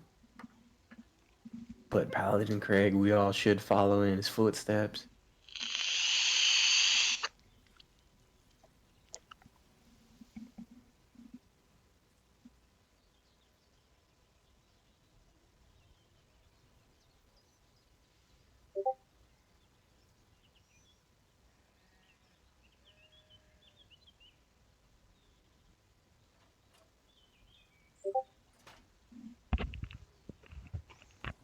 Sorry, Casket's loading an X file right now.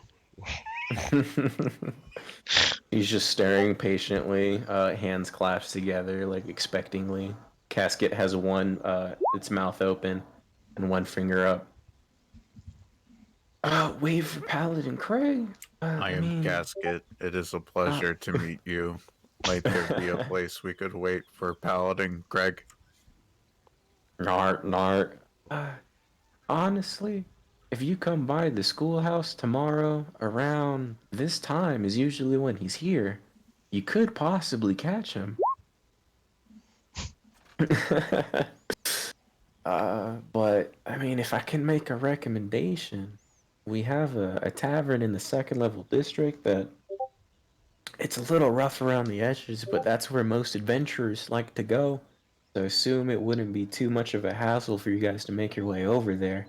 You'd probably get the most welcoming group. It's just over by the first, what the fuck is it called? The square, the first circle square, town square. There it is, town square. Wow, you talk around these children like that. Sorry, sometimes my roots like to come up. I grew up in the farm. Fucking Osaka accent. Yeah. Where did you say this tavern was again? You can't miss it. You probably have seen it. I know a bunch of rough, rowdy people like to head their way over there. But if you go to the first district, the first town square, excuse me, in the second district, if you go to the first town square, you can't miss it. It's right off there. I think we may have passed that. Did I see a brawl in passing when we were walking past this? I honestly wouldn't doubt it, but shouldn't be a problem for adventurers such as you. Well, I mean, like I said, that's where most adventurers end up going, so it's a little more rough around the edges. Well, as my friend Casket says. And she bows. All right. Well, group, sally forth, I guess. To the tavern. Yeah. Mm-hmm. And as you head your ways over there, oh, sweet. You guys make your way to the the tavern. Not much has the brawling has stopped. It looks like, God fucking crap, hold up. This thing's just begun. There you go. As is tradition. Hopefully it plays. We'll find out. Okay.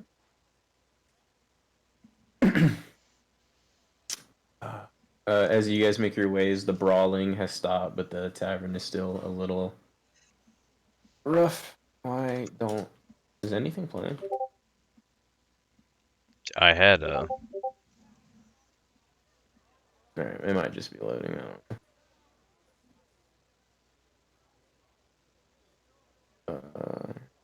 Yeah, but as you guys make your way in, it's any other tavern. It's a fairly spacious one, very very crowded. As you can see. Oh, okay, gotcha. But it's very very crowded in the middle. You can kind of see there's like a ring made of tables and currently there's two very, very grown men kind of wrestling in the middle, and everyone's cheering. You can see at the side people are tossing gold around, and around the edges people are just having normal conversations, drinking, singing. And all the way to the far side away from the doors where you can see the actual bar, and where there's a couple of barkeeps keeping everything in order. And we will end it here because I am tired and it's almost nappy time. Excellent. All right. That was fun. Yeah. I'm gonna be honest with you. The entirety of the barn up to now was completely improv. I did not build this barn. Hell yeah. Yeah, no, it was fun. That first combat session was like really panicky. I was like, fuck, dude, they just keep coming. I hope we can get out of here.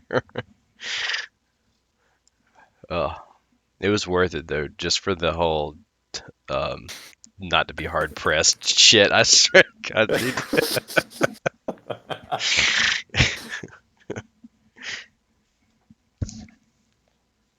Just wait for that damn mind flare to be like, "Come, adventurer."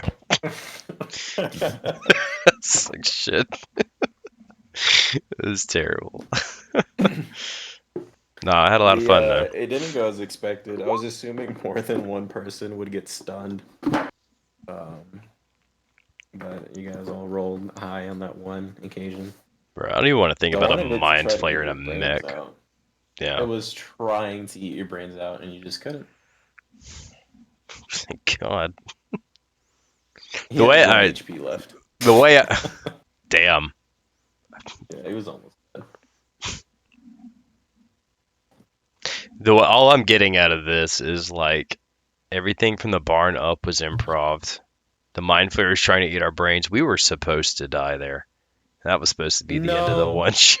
It would have been longer because I had an idea of what I wanted to do. I just never. I mean, because it's a one shot, so you'll never finish this campaign. So get fucked. Yeah. But essentially, what was going to happen was you would try, no matter what. I was trying to give you the illusion you had a choice, but one of you was going to go to jail. There was just like different ways, but regardless, it was probably going to be Casket since people are racist. When you were at and you were going to learn of a person either by going to the tavern or if Casket was just straight up in jail in the first place. There's an old gardener, a drunk gardener who's in jail right now, who's been gardening like his entire life. And the conversation would basically lead you guys to like escaping and freeing the gardener, and then you could like sneak into the palace because he knows like secret entranceways, and then you would find Paladin Greg eventually. Word. Interesting. Interdasting. Yeah, sucks to be that gardener. Where there was like reasons why he was thrown away. I was about to like, say, how shitty of a gardener do you have to be to get locked up for it? Like, right? He like went around and he like went and hedge trimmed all the animals that have like massive schlongs on them. He's like, yo, we can't have this on royal grounds. I don't. He was gonna be playing a part because with the royalists just being assholes, trying to kill Prince Halden and stuff like that. But yeah, that's it. It was fun though.